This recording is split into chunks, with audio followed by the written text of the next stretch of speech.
people that want to address us before they have to leave to go down there, and so we're going to change our agenda just slightly.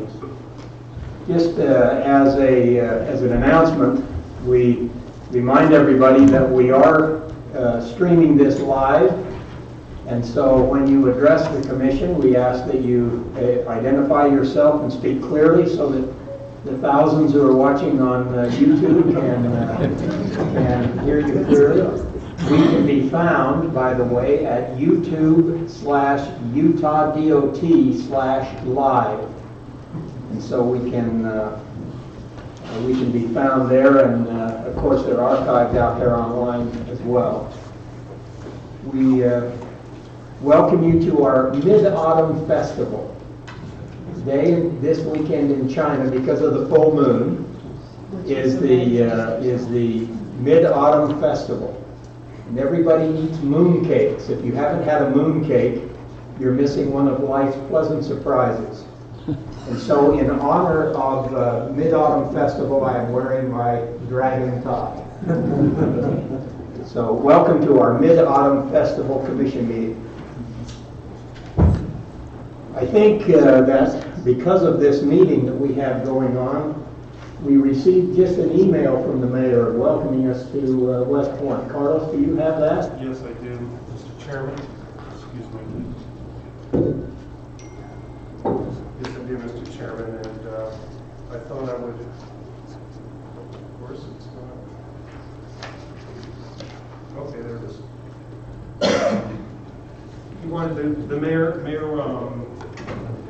wanted to pass on that Brent Taylor was going to be attending the League of Cities and Towns meeting, and sent this letter to the commissioners last night and to myself, and I just wanted to read that letter. Dear Commissioners and Director Braceras, I wanted to thank you for the incredible support we've received from the various UDOT developments, for projects and discussions in our city over the past 2 years.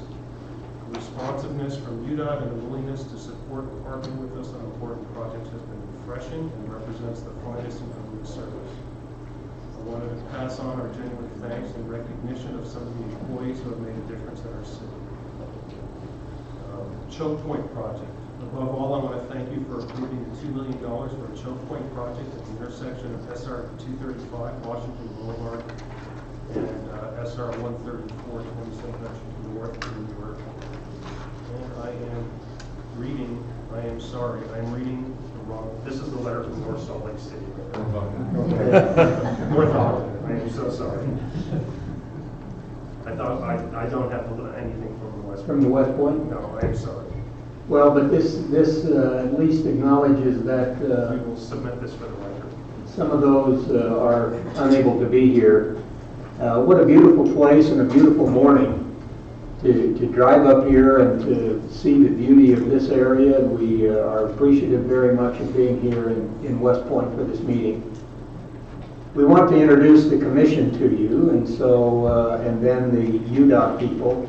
And then at that point in time, those of you who would like to address from public officials or representing one of the cities or county or something here in this area that want to address us, we'll let you do that because we know that you've got other obligations and need to be on your way. Let's introduce the commission. Let's start over here with Gail. My name is Gail McKechnie. I live in Uintah County. I'm a commissioner at large. My name is Dan McConkie, and I'm a commissioner at large, and I live in St. George. Megan Holbrook, Region 2, Salt Lake Summit and Tuwilla. It's sure nice to see the cornfield out here. We won't see that very long, I don't think. My name is Kent Millington. I represent Region 3, also serve as chair of the commission. My name is Wayne Barlow. I live in Cache Valley. I represent Region 1, which is Box Elder, Cache, Rich, Morgan, Weber, and Davis counties. And I might say that when I was a young lad, my grandparents lived on West Point Road, just about a half mile west of here. Home's gone now. I can hardly recognize where it stood at that time. But I used to ride my bicycle down from Clearfield to visit my grandparents. Glad to be here. Good morning, my name is Nahi Zanani from sunny St. George. I represent the Region 4, which is the 14 counties, the rest of the state. Good morning. My name is Lou Kramer. I live in downtown Salt Lake. I'm a commissioner at large, and it's a great privilege to be here in West Point on this gorgeous day in September. Whether it's mid-festival or whenever it is, it's always a good time to be in West Point. That's right. Carlos? Thank you, Mr. Chairman. Carlos Braceras, Executive Director of UDOT. Shane Marshall, Deputy Director of UDOT. Do you want to go there first before we introduce? Yeah, let's do this. Let's come back over here. We appreciate Heather and Michelle. Please introduce yourselves. I'm Heather Barthold. I'm the Commission Assistant. And I'm Michelle Geronimo. I am Heather's Commission Assistant. Zach. I'm Zach Whitney. We're making sure that everyone can see this live. And then with Bill, why don't you start off the Bill Arts, UDOT Programming. I'm Rex Harris from Region 1. Randy Jeffries, Region 1. Chris Peterson, Region 1. I'm Bob Pelley, I'm the STIP Coordinator. Rob White, UDOT Director of Construction. Brian Adams, Region 2 Director. Jason Davis, Operations Director. Chad Shepard, Motor Carrier Division Director. Robert Miles, Traffic Safety Director. Matt Squatman, from Programming and Aeronautics. Good morning, Pat Morley with the Division of Aeronautics. Great, though. Linda, you got here just in time. I'm just in time. Linda Hull, Legislative Director of UDOT. Yeah, UDOT people over here. Got a few. Joe Kammerer with UDOT Mountain View Corridor Project. Diane McGuire with the Corridor Fund. Lyle. And Joe Walker, UDOT Communications. All right, thank you very much. Now, kind of a break from our normal agenda. I know that there was at least one individual that wanted to address the commission before leaving for the league meeting. Is that, please, introduce yourself and please address the commission. Thank you for being here, by the way, and we know you've got this obligation. So, well, thank you for taking it out of order. I'd rather be here with you than listening to the governor's candidates argue about whatever they're going to argue about today. Thank you for your service. Thank you for letting me take a few minutes. My name is Dave Milheim. I'm the city manager in Farmington, and I'm here on behalf of my mayor and council, most of which are down at the conference, and I'll be going down there shortly. I'm here primarily to say thank you and also to make sure we clear the air. And what I'm referring to is, as we know, the West Davis Corridor project is a large project that you're going to be wrestling with, have been wrestling with, staff's been wrestling with. It's in its final stages of the EIS. Farmington, for just a context, we are the narrow neck of land, so to speak, and 3 highways intersecting our city. We've got the second largest interchange complex in the state, and there's nothing we can do but deal with highways and the convergence of those. The West Davis project has been extremely controversial in our city. It's been very divisive, it's been very frustrating, and no matter what happens at the end of the day, some of our residents are not going to be happy, and we recognize that fact. The reason I'm here is to try to attempt to clear the air with the rumor mill and let you know where we're coming from. We've been working with UDOT staff very well for quite a while now. We are very appreciative of Carlos and his team. Randy's got an impossible job, and Carlos, you ought to give him a raise. He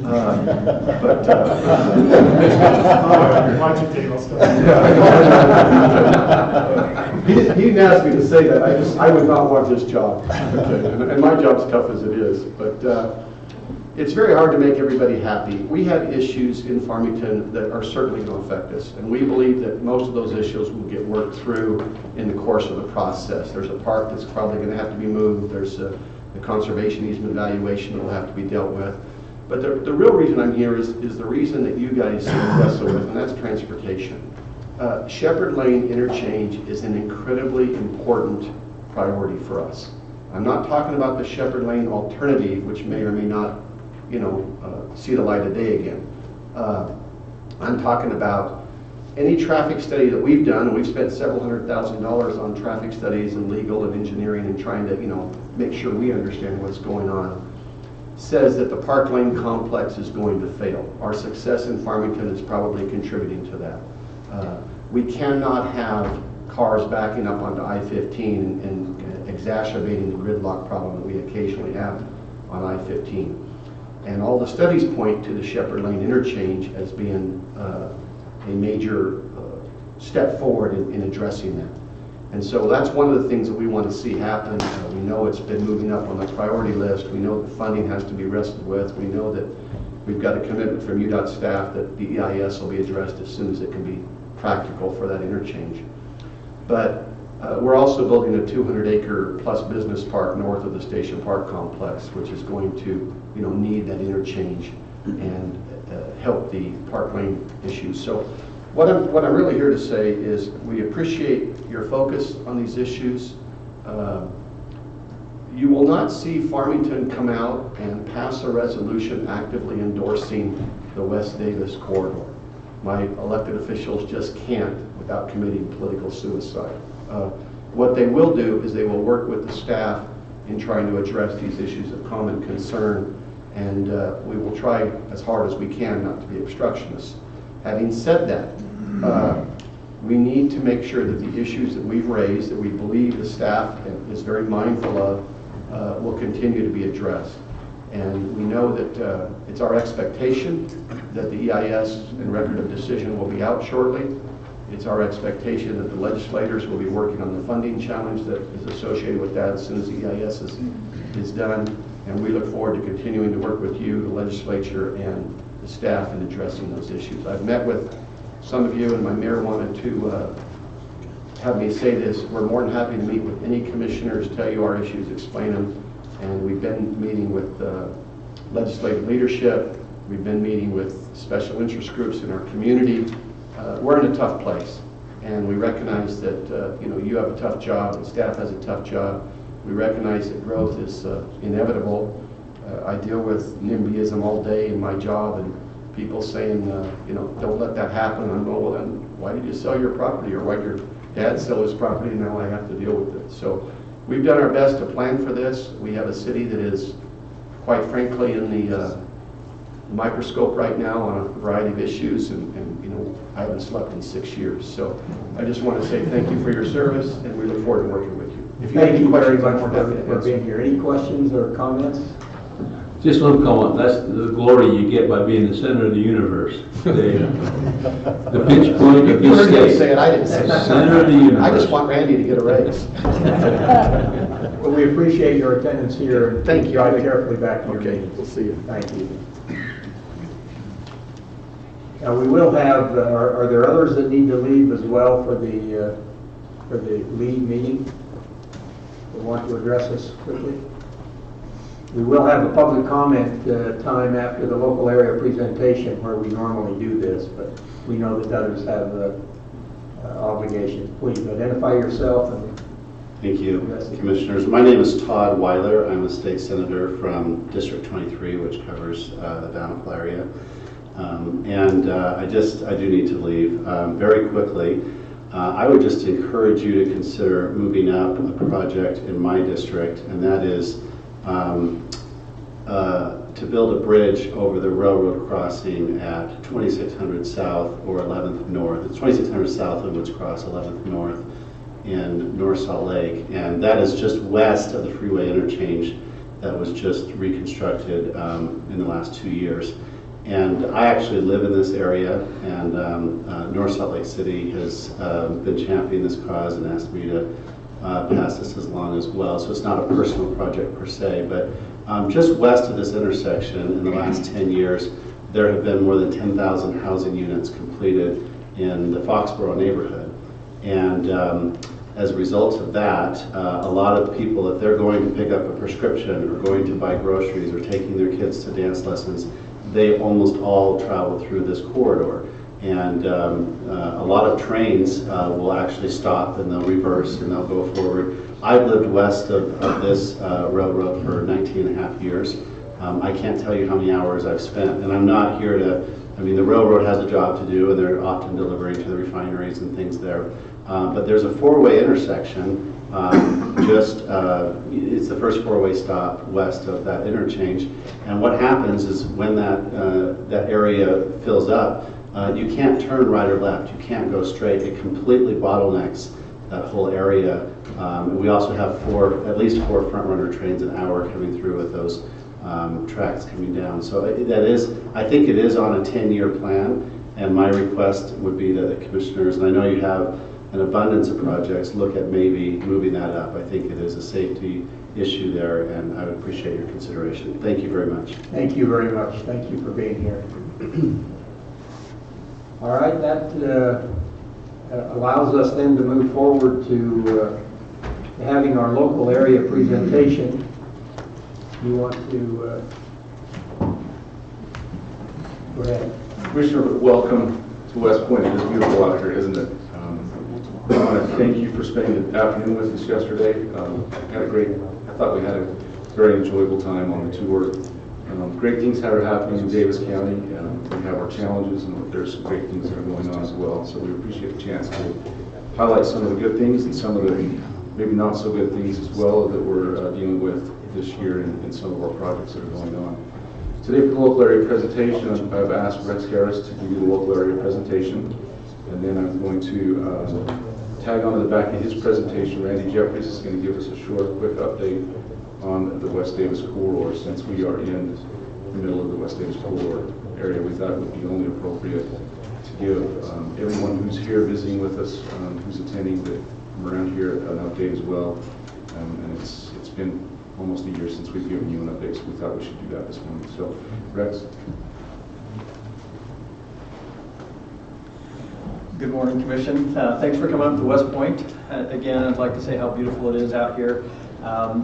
Yesterday we had the privilege of being able to accompany you on a tour of Davis County and some of the projects that are going on. Of course, we couldn't bring in all the projects we're doing. There's a lot of projects, but some of the high-profile projects that are in the works and under construction we addressed. And so today we'd kind of like to talk about, so we can get on record, and all these other people here may know that you were able to see some of these projects and get on record that we have talked about them. And so we'll address some of those projects. So the first project that we came to yesterday as we drove was on SR 108. The segment between 300 North here and all the way up into Weber County up to 42, almost to 4,000 South. This is the section we haven't completed yet. We have that segment and then the extreme north end of 108 that hasn't been completed. And we drove through and talked about the issues that are related to widening in an urban area. And we'll talk about the other segment that's under construction right now, but we did see the one that was just completed as we went up to Hinkley Drive. The estimated value to complete all three of those segments is about $180 million. Next, we drove up and we off of Main Street, 1900, we came to 650 North, the interchange going into the air base. We talked about the constraints that we have being so close, the Main Street to the interstate. This project's going to be advertised this fall. It's a choke point project. We're going to be addressing some of the issues through the turning movements and doing some winding underneath the structure that will help us to accommodate traffic better in the area. And as I said, we're advertising that this fall. Okay, the next one, we talked about interchange studies that we're doing in Davis County. We have a project that we'll talk about in a second where we're adding the HOV lane up here in northern part of Davis County. And we have all these interchanges that we need to know what the long-term solution for those interchanges are. And so we're looking at 5600 South, 650 North. As we go further south, we're looking at SR 193, Parish Lane, and 200 North in Kaysville. That study is going on right now and will be completed towards the end of this year. Next, we drove through our new interchange. They're off at Hillfield Road, and I want to acknowledge that our bus driver was nervous. It was the first time he was going to drive a bus through a through turn, and he was nervous about it. And after we drove through it, he said that was easy. So he felt that driving a bus through it was okay. And we have the interchange is now open, the SPUI that we built there, as well as in conjunction with the through turns that are operating quite efficiently now. Going on, we drove up the road. Or maybe we took this next slide out, but we drove up, continued to drive up Hillfield Road towards the air base, and we talked about the project where we're doing what we call a white topping, 6 by 6 by 6 panels, 6 inches deep, 6 by 6 feet wide panels, concrete panels that we're doing as a rehabilitation project on Hillfield Road. And we talked about the concerns, the constraints, and the issues we have involved with that. And next, we drove up onto US 89. This corridor, as we know, we have an environmental document that has cleared the way for us to do grade separations and turn this segment of road into a freeway system. We talked about the issues and the projects that have been ongoing there, the barrier project, the work that we've completed at Antelope, as well as the Nichols Road flyover that's going to be done in conjunction to this whole big project. Starting the environmental document for this project here this coming spring. And construction for this total project will be started basically in 2019. And moving on, we drove down SR 109, which is Oak Hills Drive, and eventually turns into Gentile as we get down into the Layton area. We've just completed a rehabilitation project on this project, but we talked about the concerns as we have issues involving east-west movement in the Layton area in Davis County here, and looking at doing a study to know how to deal with this corridor in the future. Moving on, we took a look at in Bountiful our 400 North project, which is SR 106. We're doing a concrete reconstruction project there. Talked about the issues and the concerns there as we are midstream in construction there, and hopefully we'll be able to wrap that up. Next project, the project that's underway in the Layton area, where we're adding auxiliary lanes and ramp metering and doing some rehabilitation on the pavement on I-15 from the area from Kaysville, just south of Kaysville up to the Layton area. It's going to be a great improvement, adding added capacity through auxiliary lanes that will help us addressing some of the congestion concerns. We noticed as we drove through there yesterday how there was backing, and it was about, it was prior to 3 o'clock, and that backing continues on through the evening, and hopefully this will alleviate some of that congestion. Moving on, next is the project I talked about, adding the express lanes. Basically, we're going from the Layton area all the way up to I-84. This will help lengthen and further the longest section of express lanes in the country. The price tag on this is $150 million. Planned construction 2021, 2022. And hopefully, if funding may become available in the future, that we'll be dealing with those interchanges as well in that section of roadway. And I think that's the last one. Nope, I missed one. The Layton Crossing. In conjunction with what we've done at there in the Layton areas on Hillfield Road, just north of the interchange, Layton City was able to secure some funding through us that we're building the flyover, the interstate that will basically connect Main Street on the west side over to the Layton Hills Mall on the other side of the road. That's going to be advertised this fall, and construction will take place starting next year on that project, $20 million project. And I did miss the one that Randy's working on right now. So on 108 up to 300 North, basically where 108 turns the corner from Antelope heading this direction, $50 million project, CMGC project that Randy Jeffries is overseeing to widen that segment of road out to 5 lanes. The continuation of that total corridor project, hopefully in the next number of years we'll be able to complete that whole corridor very, very important north-south connection, actually that ties into east-west movement that we have here in Davis County. And hopefully construction will be taking place in the next year. In conjunction with that, we are extending SR 193 from 2,000 to 3,000 west. This project is going to be a great benefit to the other project we just talked about because we're going to be able to utilize it for some MOT purposes. We'll be able to utilize the cut that takes place on the one project. We'll be able to fill on this other project. And all, I think it's going to save us upwards of $3 million to be able to combine these projects.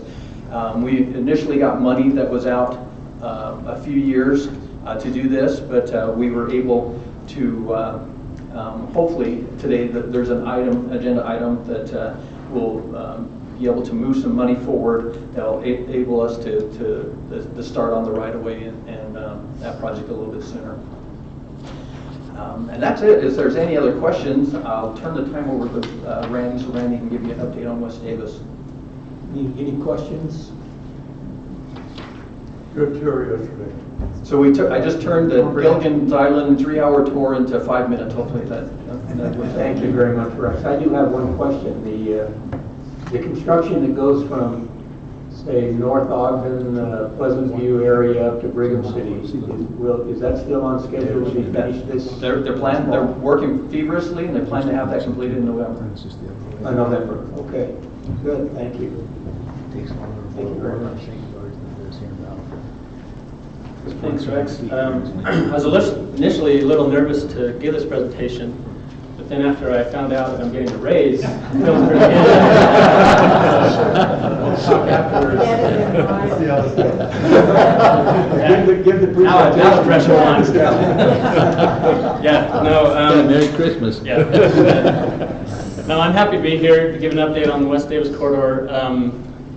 We recently had our last milestone on the West Davis corridor was earlier this year. If you recall, we were studying the shared solution alternative. It was one of 51 alternatives that we were looking at that we'd been studying and working with the cities on. And we announced in May that that alternative did not meet the purpose and need and was not going to be moving forward the study, which leaves us with the alternatives that we had included in the draft EIS, which are alternatives A and B. Alternative A is shown in blue, and it actually overlaps all the way down into Farmington underneath the orange alternative B. So we have actually a combination of 8 alternatives that we're studying right now. I should mention our length is about 20 miles, depending on which route that we're going with. It's about a 20-mile corridor. Cost of these range between $600 and $700 million. We are getting ready to finalize the EIS so that it will be completed in a record of decision next year. And I wanted to just talk about the next steps that we're taking to get to that final EIS and that decision. One of the new elements of the Regional Transportation Plan that was approved this year is the managed motorways concept. And that was approved along I-15, and that actually has a significant impact, actually a benefit to our transportation. And so with that change, we needed to update our screening and our evaluation of the 51 alternatives, which we've done, and we've again resulted with the alternatives we still presented in the draft EIS. But one thing we are needing to do now is look at the limits of these alternatives. How far north do we need to take these alternatives based on the updated transportation need from the Regional Transportation Plan? So right now we are looking at how far north. Right now we extend up into the Hooper West Haven area. We may not have the need with the managed motorways projects to go that far north. So we're evaluating that right now. Next slide. We are also looking at the 2 alternatives, the 2 interchanges in Farmington. Dave Milheim mentioned we've got 2 alternatives. The Shepherd Lane local interchange, which is the one there to the north. Let me back up. The Shepherd Lane alternative is the one to the north, and the local interchange that Dave Milheim was talking about is up in that area, which is a separate project. The Glover's Lane alternative is the one to the south. They each have different types of interchanges connecting to I-15. We want to make sure that whichever connection is ultimately selected, that it functions well, that it is able to preserve safe and efficient operations on I-15. So we are actually preparing a report. It's a draft thank you. All right. So Shepherd here and Glover's there. So we are preparing a report. It's a request. It's a draft interstate access change request, DIACR. Call it a DIACR, which isn't quite as catchy as Safety Lou or ICE-T or some of the other acronyms from the Federal Highways, but that's all right. Just before Brigitte's time. So we'll be working on a DIACR that will be reviewed by Federal Highways to determine whether these two alternatives both meet the congestion and the transportation needs safely along I-15. So that review is underway. Also, we have been working with the EPA, the Fish and Wildlife, the Division of Wildlife Resources, the Mitigation Commission, the Nature Conservancy, several other Corps of Engineers, several others agencies on environmental mitigation. We impact just under 50 acres of wetlands on this project directly, and then we have indirect wetland impacts adjacent to the corridor, in addition to wildlife impacts that extend out into this area, which is the Great Salt Lake Nature Preserve, which is a 4,400 acre wildlife preserve. This is that's the pavilion out there for our public to go out and experience that area. And so we're working with the Nature Conservancy, working with the Mitigation Commission and our state and federal partners, agencies.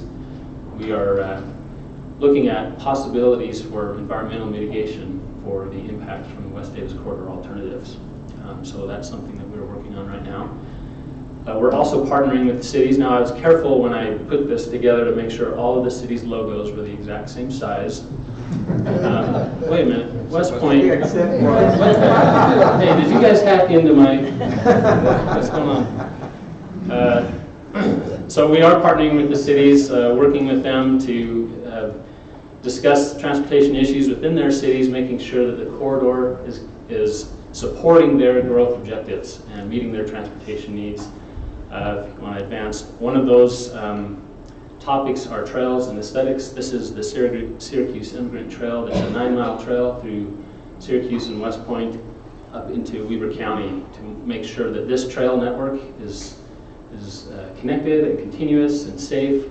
In addition, we will have a new trail that would connect to the southern end of this trail, go down through Layton, Kaysville, and Farmington, and connect to the Legacy Parkway Trail.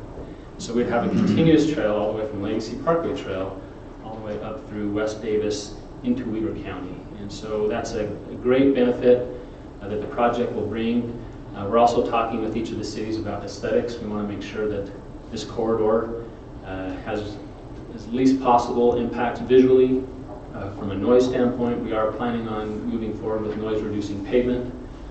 We are working with the cities on some of these issues to make sure that it's compatible and fits within their cities. So those are some activities that we're working on right now. So our next steps, as I mentioned, just to summarize, we have the interchange analysis and the termini analysis, the coordination on environmental mitigation, coordination of cities. We will finalize the chapters of the EIS over the next several months to be able to release the final EIS in the spring and have a record of decision next summer. West Point again. Who put that in there? Just kidding. All right. So any other questions that I can answer on West Davis? This was an expensive EIS. Any surprises? Well, it's taken us quite a while. We started in 2010, and we've studied, as I mentioned, 51 alternatives. We've had a few surprises along the way with some of the suggestions, some of the concerns, the controversy that's come, and we feel like we've done a good job at moving the project forward without rushing it, without trying to take the time to be thorough and analyze the transportation needs and potential impacts. And there is a request to add funding to the study. so that we can complete that record of decision next spring and summer. Randy, obviously this study was done with future population expansion in mind as well, to the 5 million mark or thereabouts in 2040. That probably has some impact on what happens there. Absolutely, yeah. We know that within the study area, we're looking at almost doubling of number of homes in the study area over the next, by 2040, so over the next 25 years. And that is the reason for the demand, part of the reason, the big reason for the transportation demand out in this area that exists already today. Other questions or comments? Thank you for that update. We appreciate that very much. Thank you. Thank you. Sweet. Anything further? All right, thank you for that presentation. Now we come to the part of our commission meeting where we allow the public to address us. I know we have a number of elected officials here, and so we invite the elected officials, if they would like to address the commission, to please identify themselves and speak to us if you would like. Are there any of the elected officials that would like to address us, please? My name is John Petroff. I'm one of the Davis County Commissioners, former mayor here in West Point, and I have to confess I'm the one that messed with his computer. He knows that wouldn't be true. The only thing I've ever been able to fix on a computer is turn one off and turn back on and it'll work, so that's it. I just have to say that we really appreciate the way things have gone in Davis County, especially the way we've been able to work with UDOT and with UTA and everyone in getting the projects done that are so important to us. It seems like growth comes so quickly, and no matter how far ahead you plan, it just doesn't seem like we can keep up. And I'm so glad that we're getting this West Davis Corridor project done, and look forward to that. I think I've been to almost every single meeting we've had, and it seems like it's been 5 or 6 years. Maybe it's been longer, I don't know. I don't think Randy needs a raise. He probably should be knighted or something, because and at least a couple of those meetings he was there on crutches after playing basketball with the youth in his church board or doing something, I don't know, but he was lame and people are yelling at him, and because a lot of these folks that live here have lived here all their life, and so when they talk about that corridor, almost everyone in our area is in favor of it, but they just want it to be in the right place. And so when they talk about moving around here and there, it's just, I'm sure you've been to plenty of those meetings where you know that that's who shows up to the meetings. But for me, I just want to say thank you, honestly. We've had a great experience with working with this and just trying to do everything we possibly can to make sure that we've covered all the bases, and Randy and his team, so many times I would say, why are we doing that? And he would explain it, and it was great. So just a quick thank you to all of you and to Carlos and his team. And I should mention Chris and those guys, because I've worked with everybody out here in Region 1 since Ahmed was out here. And they've all done such a great job for us. And so just thank you. Thank you very much. We appreciate that. Please. Commissioner, I don't have any slides, so I'll be brief. Robert Dandoy, Roy City Council. I'd also like to talk, if I can, about one very important state road that is creating quite an interesting challenge for us. And we do appreciate the work and the attention. The problem we've got right now, to be honest with you, is that the timing of the proposed expansion of SR, and I'll be specific, SR 97, that is 5600 west in our 5600 west in our city. The current plan for the widening of that particular street, a 2.5-mile street, is scheduled sometime between 2026 and 2034. I believe that's phase 2 of the current UDOT plan. Now here's our problem. First thing is that we are experiencing incredible traffic problems. It's almost a parking lot about 3 hours a day in the morning and about 3 hours a day in the afternoon. Now, this is just a 2.5-mile street, and you would think we could probably find some avenues to work around that. And people are, as best they can, on some of the city roads, in which case we're experiencing a lot of usage on those streets. But here's the real problem. The problem is that a lot of the residents in there are taking 20 minutes to get from their homes on 5600 to the freeway. In fact, it takes longer for the people to get on that road to get to there, to get to places they need to get in, and obviously some places in Salt Lake and other places. So we're really experiencing a major problem. Now, why is that important to us? First thing is that we are in fact the second largest city in Roy, or in Weber County, as Roy is, and in all fairness, the third by population, okay, of Davis and Weber County. So we got a pretty healthy 37,000 people living in that great city. And here's the other problem, and although we try to talk to our friends in West Haven and Hooper and some of the places west, they have this idea about wanting to expand. And as they continue their growth patterns, and they have some very aggressive growth patterns, and if you see the projections the governor's office has projected for their particular cities, they're going to match, and not only that, but possibly beat our projections of 44,000 people in our city. And if you can imagine that increase in Weber County, it's just interesting, to be honest with you. 5600, a state road, is in fact a main thoroughfare, a main artery to the freeways, and oftentimes the shoppings that take place down in Riverdale and some of the other places. Now, what's the immediate impact? Here's the problem. Not only is it traffic, but our police department has in fact responded in 2015 to 256 accidents on that particular road. 256. That, commissioners, that's almost an accident a day. And we've been looking at the statistics as we looked the year after year, and in 2015 to 256, it's going to probably match, if not get worse as we continue. As we hope that maybe sometime that UDOT will be able to expand that four-way between now and sometime, okay, between 2000, as is projected, 2026 to 2034. My comment is simply this: is there any way, and we're working with the Wasatch Regional Council, is there any way that we can possibly try to find a way to move that widening project up so that we can eliminate the incredible traffic jams on that street, eliminate, hopefully, the accidents on that street? It's only 2.5-mile street. I asked if there's a way to do that. We'll do everything we can, but this street is a main artery in our great city, and to be honest with you, we are struggling.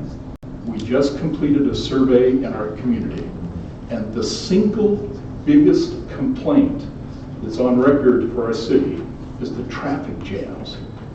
And commissioners, the state owns the major arteries in our city, and we need help. We need a solution. And we're needing help to just figure out how we can fix this, and we need your support. So if there's ways we can do it, please help us. Again, this is SR 97, 5600 South in Roy. It is an important street in our city, and we need help to find a way to get it widened sooner than 10 to 15 years from now. If you can help, we appreciate your support. Thank you. Thank you very much for bringing that to our attention. Is there any comments or questions? Thank you. We appreciate that. Chris, I'm sure that I saw you taking notes on that. So. Dirk Timothy, Bluffdale City. I'm the mayor. I just wanted to thank you, commissioners. I know the work you are involved with in trying to manage the transportation throughout our great state. I know with growth creates many demands, and Bluffdale City being in Region 2, you know, I know that you know, Region 2, we in the south end of Salt Lake County have a lot of demand because, you know, there's quite a bit of growth in the south end, and so knowing that there's a limit on available funds and therefore infrastructure, I know that it's a juggling act, and I believe that Region 2 has done a really good job, and yeah, I think if they can handle the mayor of Bluffdale, they can handle pretty much anything. So I wanted to especially recognize Brian Adams. He's done a really good job dealing with us and our needs and the south end of the county's needs, and so, you know, since we're talking raises, maybe Brian should. Anyways, seriously, I do know that you know, there's a lot of demands on transportation, and I know it is a juggling act, and I just really appreciate UDOT's efforts. Thank you. Thank you, ma'am. We appreciate you being here. Are there other elected officials that would like to address us, please? Good morning. Brett Milburn, Davis County Commission, and I won't take long, but just wanted to stand and express appreciation to you and the work that you do, and welcome here to Davis County. Appreciate your spending a day or two here in this part of the state. And beautiful area. It is. And Commissioner McConkey, what was your saying? Davis County, center of the universe? Still is. Still is. So we're welcome to have you here. But also want to express appreciation to all those that are involved in the challenges, but also the opportunities that we have with the growth that's coming. It is, and we've heard some of the issues that we're faced with, and you've seen it as you've toured. But with that comes great opportunity, and it's a personal pleasure to work with you as a commission, Carlos and his team, all the way down to Randy and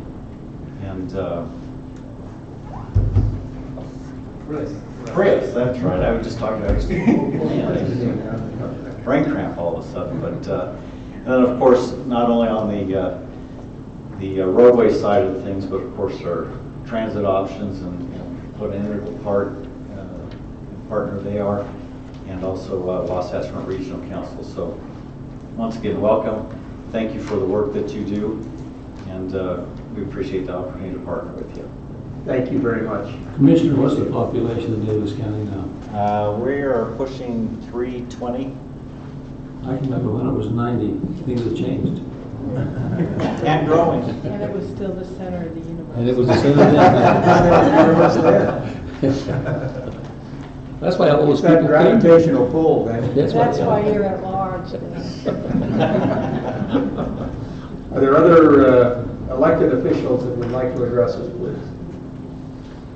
Thank you, Commissioner, for the chance to address you. My name is Gordon Cutler. I'm on the City Council of Uena City. I addressed this commission at their meeting up in Logan some time back, and I appreciate the concern and that Chris Peterson has helped with our problems. Thrown around giving people raises. Well, how about, if not a raise, how about some type of a bonus or something for him? I appreciate the empathy that the commission has shown each elected official as they come up here. Of course, everybody thinks that their problems are the most important. Let me assure you that our problems are more important than anybody else's. We wouldn't have expected to hear anything else. Thank you. The two issues that are brought up with the commission in Logan were the intersection of Comby Road and US 89, and then at 6600 and 89 with some flashing yellow lights to warn people because of the limited vision there for the traffic light there. Talked with Mr. Peterson. We have some plans to get together and talk about that, and I really want to thank Chris for looking after our little city in the thing there. We are experiencing a little bit of commercial development, which is great for our little city. We're a bedroom community, and any commercial development we can get, and they're looking at helping us with the traffic light with left turn into 6600 south there, which will facilitate commercial development in our little city greatly. It will also support the governor's initiative of creating jobs in the program we had, what was it, 1,000 jobs in 100 days or something like that. So we've worked with them, we've worked with Representative Dixon Pitcher and Representative Brad D to get that light there. Again, thank you for everything you do for us. I would ask one favor, please drive safely on your way home. Thank you. Thank you very much. Thank you, we appreciate it. Are there others that would like to address us from the elected officials? We appreciate all of the good work that's being done by the elected officials, even those who are choosing to stand at the back and not address us.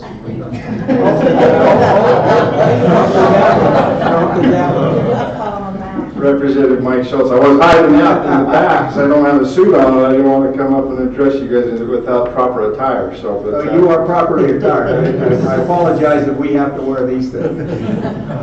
Well, first of all, I want to thank the commission for coming to our community. It means a lot to have you guys here and all that you do for us. As Commissioner Petrov stated,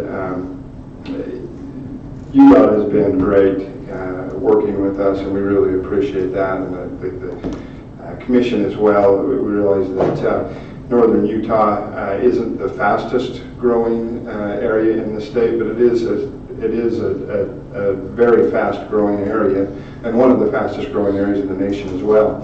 And so we do have some huge needs up here. You've heard a couple council members addressed a couple of the specific roads that have the needs, and we do have those needs, and we appreciate you working with us to get those taken care of, and for not just our residents today, but the future growth. Randy Jeffries has done a fantastic job, as the commissioner mentioned, on West Davis Corridor.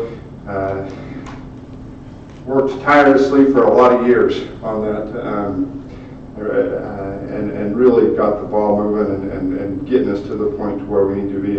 As Dave Milheim with Farmington City mentioned it, politically, it's not an easy task for any of us any of the elected officials in our area.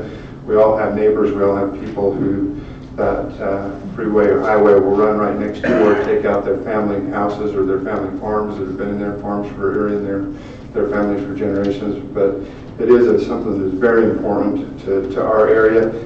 It'll handle some of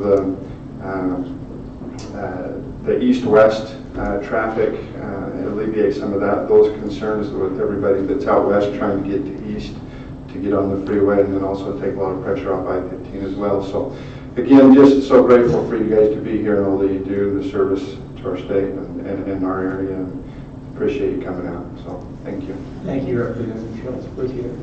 Please. Good morning, Carrie Benson, Clearfield City Council. I have lived here for 9 years, and my children are now starting to graduate from high school, so this is a situation that is near and dear to my heart, and now with school start at the beginning of the school year. I know it has been brought to your attention many times from the council as well as the junior high there, but on State Street we have a crossing, what do you call it? The crosswalk for the students. It's kind of at a weird angle where it's located. You can't help because of where the street is situated. But there have been many accidents. There have been many times that I've actually looked in my rear view window as kids are crossing, and I've had to wave to oncoming traffic to slow them down so that the students don't get hit. So just to bring it to your attention again, if there's any way that we can have a blinking light, I know there's so many options. I see so many different cities that have the solar generated lights, the blinking lights, that the kids can hit so that they can cross. They've tried different options with the flags. You know, kids don't want to wave the flags or they steal them, which happens all the time. So just to bring that to your attention again. Please let us know for sure, where is this located? So it is on State Street, just south of 193 at North Davis Junior High. The crosswalk is actually a little farther south than that, past there's a LDS church right there, and then there's a couple businesses. So the kids have to walk a distance and then kind of angle to cross over to the west side of the street. But I've just seen kids standing there waiting for traffic to notice them. And I've seen accidents, many accidents myself, and I've talked to many people that have major concerns. So I appreciate your time and any effort that you can give the city with that situation. Thank you. Thank you very much. Now, are there members of the general public that would like to address us? You a general public, Andrew? Welcome, Andrew. It's good to have you. Thank you very much. I consider myself a man of the people. So, there you go. Members of the commission, Andrew Gruber, I'm executive director of the Wasatch Front Regional Council. I just want to briefly add my statement of appreciation for the work that UDOT does. Carlos and Shane and the wonderful team of friends and colleagues at UDOT. The wonderful quality of life, the enviable quality of life we have here in Utah, we know can't be taken for granted. And part of the reason that we have such great quality of life is because of the work and decisions that were made generations before us.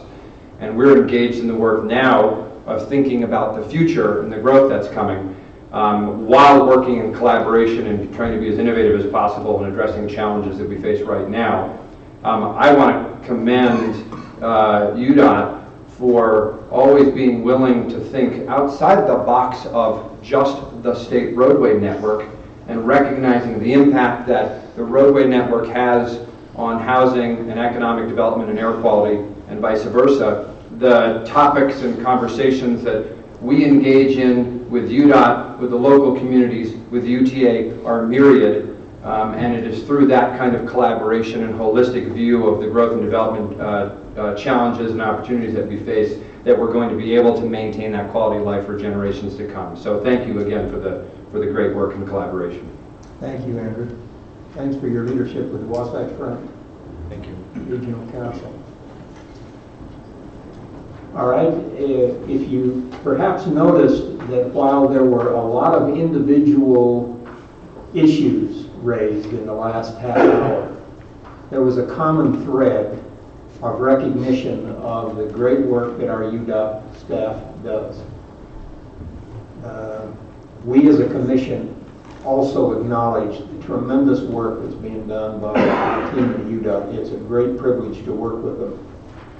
And while there were lots of issues raised, that common theme that in face of difficult issues, there were people who were willing to make the sacrifices to do the things that were necessary to move this forward, I think was a common thread that we want to acknowledge and not dismiss lightly, because it's that work that makes it possible for us to move ahead. Among the tremendous partners that we have as we work with the roadway systems, it's the Federal Highway Administration, and representing FHWA today, Brigitte Mandel. Brigitte, I think you have a report to give us today, and thank you for being here yesterday and today. It's a great privilege to work with the team from the federal government. Thank you, and thank you for this opportunity. And I too will commend, I'm right at about a year that I moved here, so it's been a pleasure working with UDOT and being in Utah. I've really enjoyed it and looking forward to the years to come. So thank you, Chris, yesterday for the wonderful report. As you heard yesterday, I'll start with the good news and work my way down. I've got a number of items. But as part of the August redistribution, Utah received over $33 million, which is about double what we received last year. So that was good news. It was due to excess funding. Other states donated that weren't able to obligate their funds, as well as about $700 million in fast lane funds that couldn't be obligated in fiscal year 16. So that contributed to the increase. While those funds can be used on many projects, they can't be used for individual reasons. Not that they're not deserved. That's bad news. Additionally, Federal Highway approved Utah's request to establish a toll credit program in the state. This will result in a little over $300,000 in toll credits that may be applied to, towards non-federal share of projects. under Title 23 or transit projects under Chapter 53 of Title 49.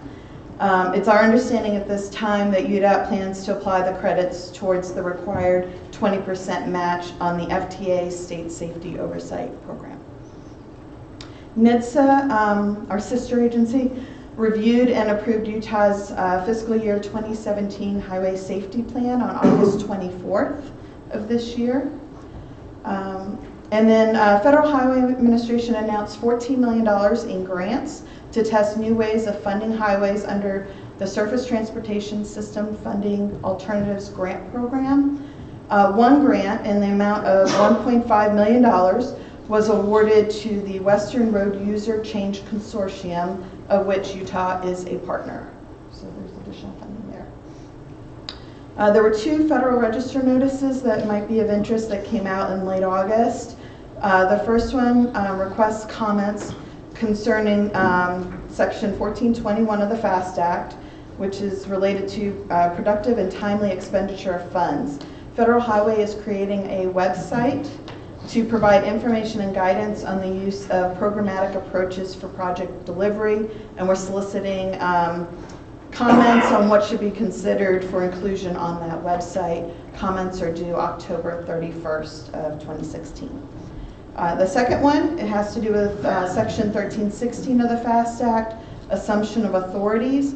Federal Highway is soliciting feedback on additional authorities to assume under Title 23, such as real estate acquisition and project design. At the end of the comment period, Federal Highway Administration will assess the suggestions and provide a report to Congress. And again, comments are due October 31st of 2016. The Accelerating Innovation Demonstration Program was renewed for fiscal year 17. It provides up to $1 million in grants to states and local entities for the deployment of innovative technologies. Each year, a state and a local entity may each receive up to $1 million annually for a total of $2 million per year towards further deployment of innovation technology on projects. USDOT is still in need of an appropriation law before the end of the fiscal year. With the upcoming presidential election, we're anticipating multiple continuing resolutions. The first, we're hoping, will get us through mid-December, but this means that we will be operating at fiscal year 16 levels until a new appropriations bill is passed, and that funds will be distributed in proportion to the time of the extension. So we may get our federal funds kind of piecemeal as opposed to for the entire year. And then, as you may remember, Utah requested approximately $3.5 million in repurposed earmark funds. As part of that program, Federal Highway received approximately 1,200 additional transfer requests for about $1 billion nationwide. Because of the large volume, it's not anticipated that states will be able to obligate the funds this fiscal year for use. It'll be sometime in fiscal year 17 before those funds will be able to be obligated. So that's my thoughts. Are there any questions? Questions or comments? I have one question. This program for innovation, can that, the local entity, can that be a university? They would be considered probably a state entity because it's a university. But a local municipality or town or city could apply for those. Could apply as well as the state. The state, entity. Right. And each year, a state can be awarded a project as well as a local entity. So you can get 2 grants in 1 year. That's, I'm assuming that's transportation related technologies and innovation. Yes, yes, okay. And it does not have to be everyday counts technology. I'd like to get some of that information. Commissioner Barlow and I are meeting with the innovative group up at USU, Utah State, this next week in transportation. So it'd be interesting to be able to say to them, here's an opportunity. They're probably already aware of it, but I want to be sure. Okay, we'll be sure to get to that information. Thank you very much. When's the application deadline? It's open annually. It's just first come, first serve until the funds are gone. They did not go through them the last couple years. Okay. They didn't use them in the last couple of years? They didn't hit the max where they had to cut people off, so it's just as the applications roll in. Yeah, it's probably because people are not aware, not because people are not creating new ideas. So I want to be sure we get our portion of that. Thank you very much. You're welcome. All right, moving on now to the reports on our UDOT scoreboard. I think Rob, we're going to report on the construction side, and then I think Robert Miles on the accidents. Good morning, Commissioners. I'm Rob White, Director of Construction, pinch hitting for Randy Park, who happens to be elk hunting in Colorado. So I know you're all surprised to hear that. Yeah. We've advertised a total of 12 projects worth $37 million this last month. A couple that I'd like to bring to your attention is one of the smallest one, or is the smallest one on that list, and that's a pedestrian crossing at Fort Union. It's a hawk signal that's going in on Fort Union Drive to connect a neighborhood to a park across a busy street. The hawk signals are as mentioned earlier, those are the pedestrian activated signals that flash a bright amber light and notify cars that somebody is waiting to cross the street there. So that's one that's advertised this month, as well as the biggest one on there is a $17 million pavement rehabilitation on I-15 between, or just south of Milford. Those of you who have driven there recently understand that there are a lot of maintenance patches, and this is a job that will go in and mill off and repave that section of road there. A needed improvement there on our I-15. That'll be done next year? That's a next year project, okay. Yes. The PED project will be completed this fall. Right, if you want to go ahead to the next slide. Just a couple of things, and I think you all have copies of this so you can see it. It's a little hard to see up on the screen there. I would like to say we're winding down construction, but this is actually the busiest time for construction of the whole season. I would encourage folks that are driving to obey the construction speed limits. We want to make sure you get home safely, as well as all those folks that are out on the road doing the work that's so badly needed. If you look at our projects under construction, it's starting to tail off a little bit. Some of the projects are being wrapped up. Many of the bigger ones, like you see up on I-15 in Box Elder in Weaver County, that one is still going on. It will go on until November. But just be aware out there that we've got a lot of folks working out there, and they're very close to traffic. So slow down and take it easy. We all want to get home at the end of the day. So we have currently approximately $1 billion under contract right now that's authorized. Some of that is authorized by change order. Others is authorized under the original contract amount. You'll see that on the top right graph there.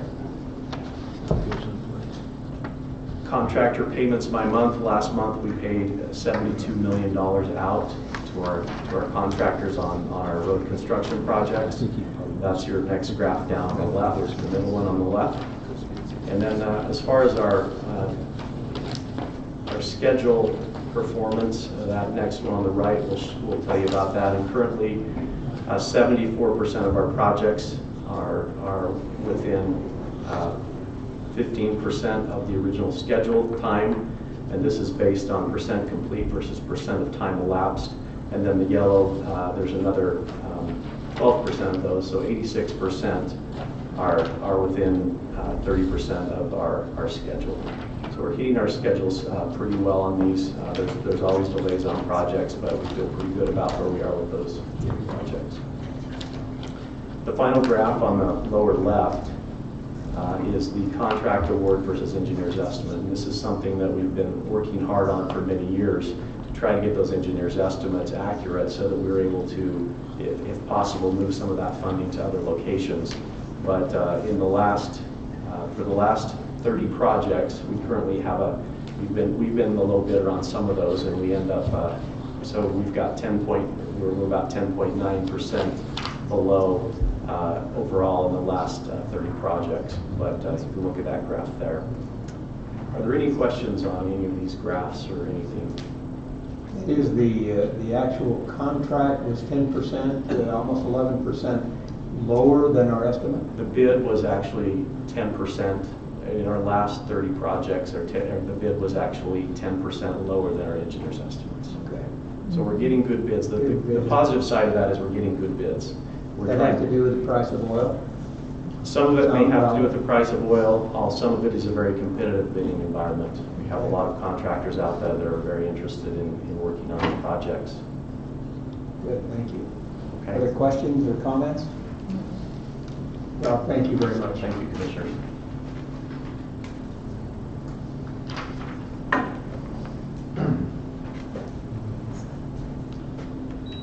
Good morning, Commissioners. We would like to go over some crash numbers with you this morning. I stand before you encouraged what we saw at the end of August, but I'm wishing that I could say that that was a future trend that we believe we will see. Unfortunately, we had a really good end of August compared to the relative beginning of August. So for the last month, we had 12 fatal crashes, which resulted in 14 fatalities, which is less than we've had for the month of August on any of the numbers we presented to you guys in the last 5 years. Of those, let's see, would you mind clicking on that August filter? You'll have to click off to the side, Michelle. Off to the right side of the screen. Do you pull that down? Thank you. Just click on that A. This one? Up above you. Right there. Thank you. Let's click on it one more time, please. Thanks. So this is their distribution of crashes for August. All over the state. What we do notice here is we only get one fatality on an interstate system in Region 1, close to Snowville this year. Would you mind typing in motorcycle, please? What we did have, about a third of our fatalities in August involved motorcycle usage. Those a predominant factor lately has been, would you mind clicking on August again, please? Thank you. Of those, a predominant factor has been turning left, motor vehicles turning left in front of motorcycles. We're working on issues like that with our campaigns to encourage people to be more aware when they drive, to be aware of what's going on around them. Our Heads Up program will be working on that more as we move into the future. So the vehicle was turning left and in front of the motorcycle. In front of the motorcycle, and we had several of those incidents in the last month and a half or so. And when I look at the data, about a third of our motorcycle crashes are that. Those of us who ride motorcycles learned early on that there are some automobile drivers that just don't see. It's something we need to. People on two wheels need to drive very, very defensively. And I'm amazed at how many people I see riding without helmets.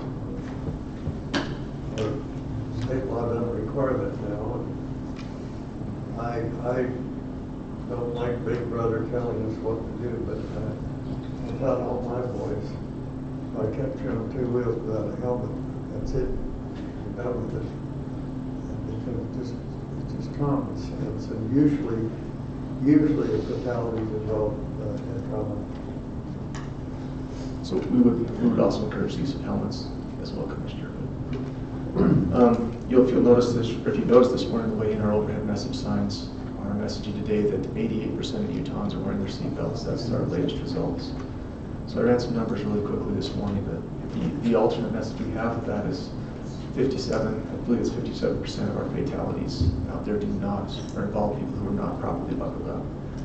So I took our numbers and broke them down of all those who could buckle up. Out of the 184 that we have, or 82, excuse me, we have 131 of those occurred in the motor vehicle which have seatbelts. Of those, if those proportions hold true for our performance to date, 77% of the fatalities here were not buckled. They came out of 12% of our population. Or 77 of our fatalities came out of 12% of our population, and 54 of our fatalities came out of the remaining 88% of us that are buckled up. So again, we would encourage people to please wear your seatbelt. And it's not speed. No. That's a common Yeah. misconception. The seatbelts are a much greater indicator of what will happen in a crash. Let's be, you know, if you have any questions. Question? I have just one question. Yes, sir. I'm the new boy in the block here, but is it the reality that if somebody is killed in a crash without a seatbelt, that there's a requirement that's mentioned in the newspaper that didn't have that? No, there's not a legal requirement.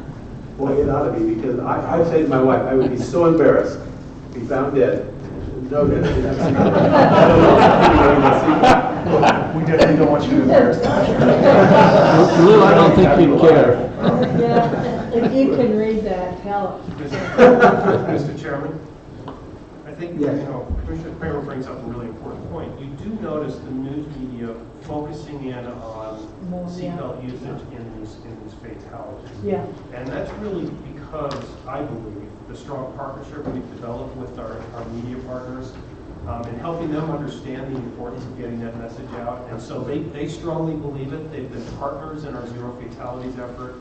And this is really, education is one of those 4 E's that we keep pushing. And the media plays a strong role in helping us do that education. So while it's not a requirement, you'll find more often than not they are mentioning that to try to get more. I appreciate my new badge that says "Don't drive stupid." I mean, that is so critical in today's world. I have a son who's an emergency room doctor, and he wanted to get a motorcycle, and he said after being an emergency room doctor for however long, he said, it's not if you're going to show up in the emergency room, it's when you're going to show up. So we just really have to focus on that. Each of us, every one of us, has to be exemplars that going forward.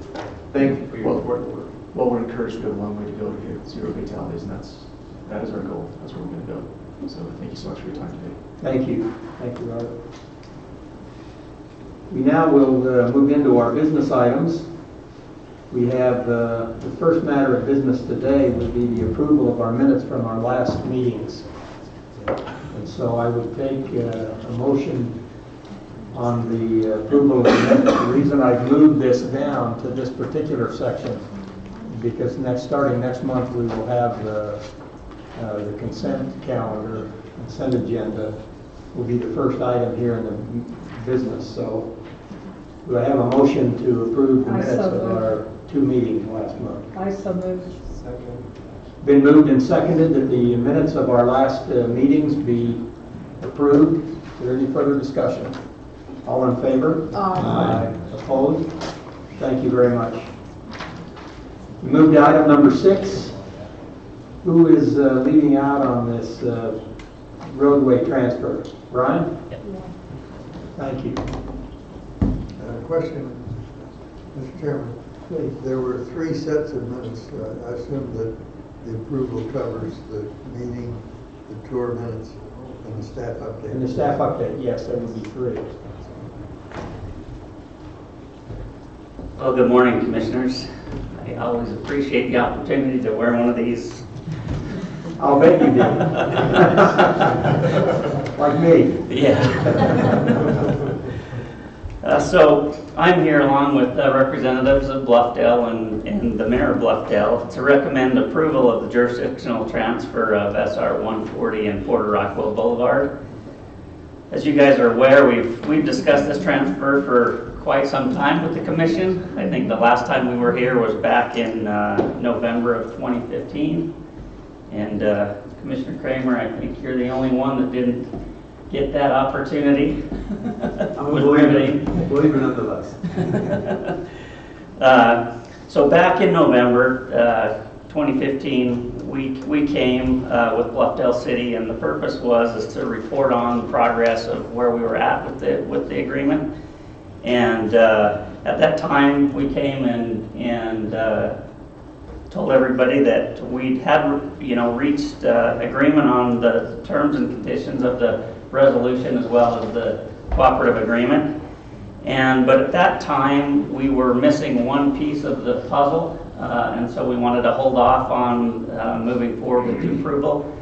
At the time, Bluffdale City was seeking some additional funding for segment 4 through COG, and we wanted to wait and make sure that they got those funds. I'm happy to announce they did get the funds, and Those funds will be used for the right-of-way on segment 4. So with that last piece of the puzzle in place, we're here to recommend, moving forward with the transfer. Before that, I just want to take just a few minutes and maybe highlight some of the conditions of the transfer really quick. So if you want to look up to on the map there's a little graphic, and hopefully you can follow along here. So Bluffdale will transfer roadway ownership.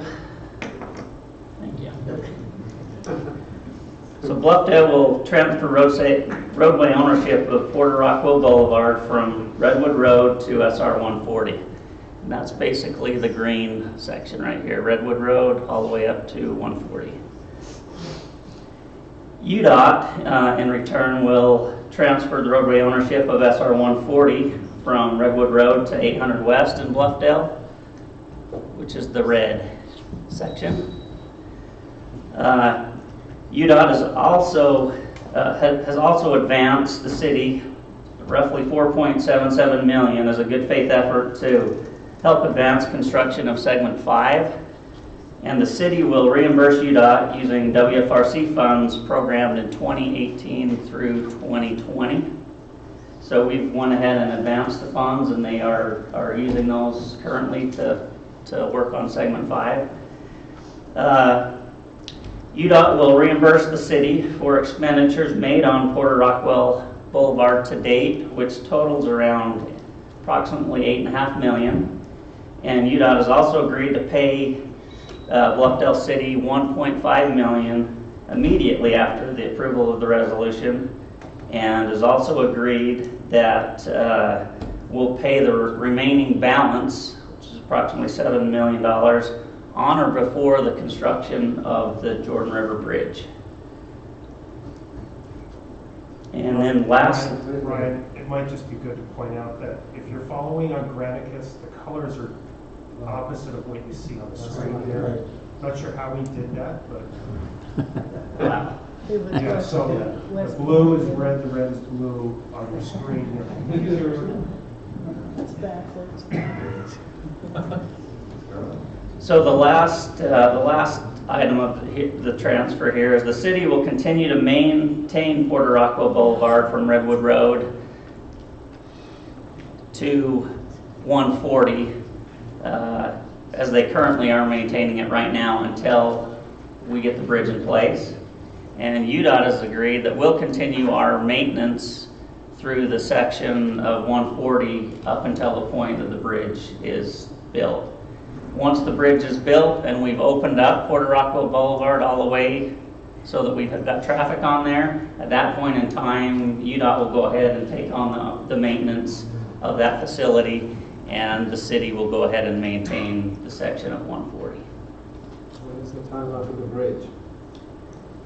One of the reasons of moving this forward is it allows us to put this on our priority list.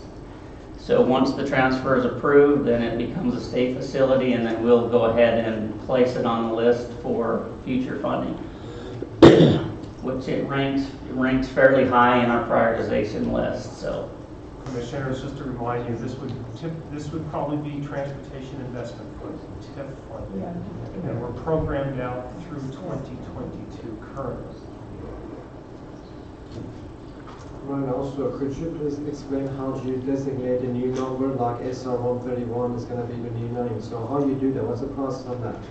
So we've got some individuals that keep track of all of our state routes, along with all of our mile posting for each one of those routes. And so we've inquired from them what is the open number, and 131 was the magical one they picked. So just the name of the hurricanes in Florida, is that what it is? Something similar to that. Yeah. Ryan, remind the commission on what we estimate that bridge cost. Yeah, the estimate for the bridge is around $40 million.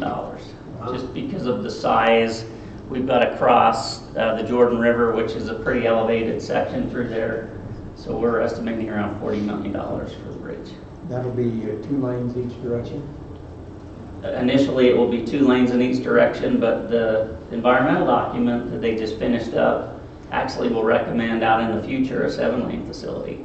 But we'll probably build 5 first. Okay. Wanted to mention too, really quick, just the mayor and his vision. I think it's important to acknowledge, that vision of creating that facility through there. This becomes a huge regional facility for us and for that area. And About how it ties into Mountain View Corridor. Yeah, right Yeah. there. Yeah, so Mountain View Corridor runs right through here. No, it's actually off the screen, right here. It's off the screen. Porter Rockville Boulevard currently terminates right here at Redwood Road, and we'll just be continuing that on, and it'll take you all the way down to 146. So, great vision. I think it'll be a great state facility.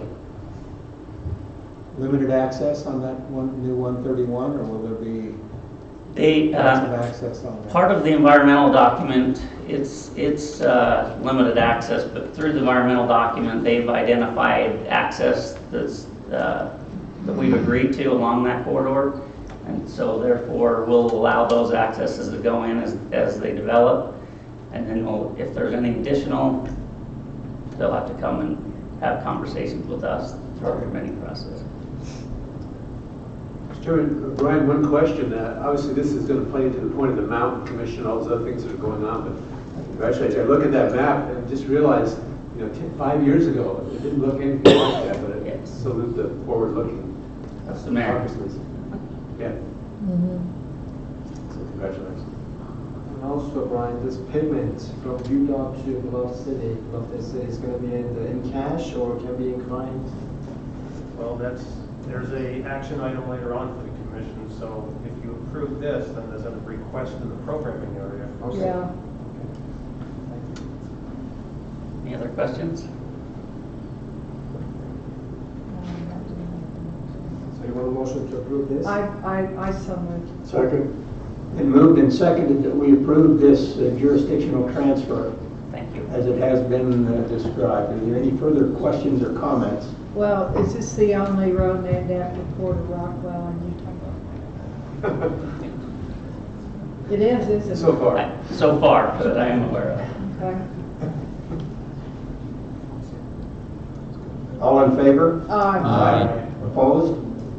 It has been approved. Thank you. Thank you very much.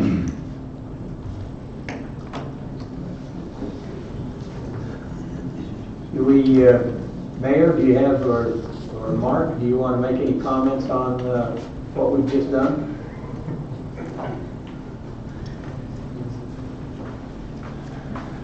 I'll just quickly say that, I do appreciate working with Brian, like I had mentioned earlier.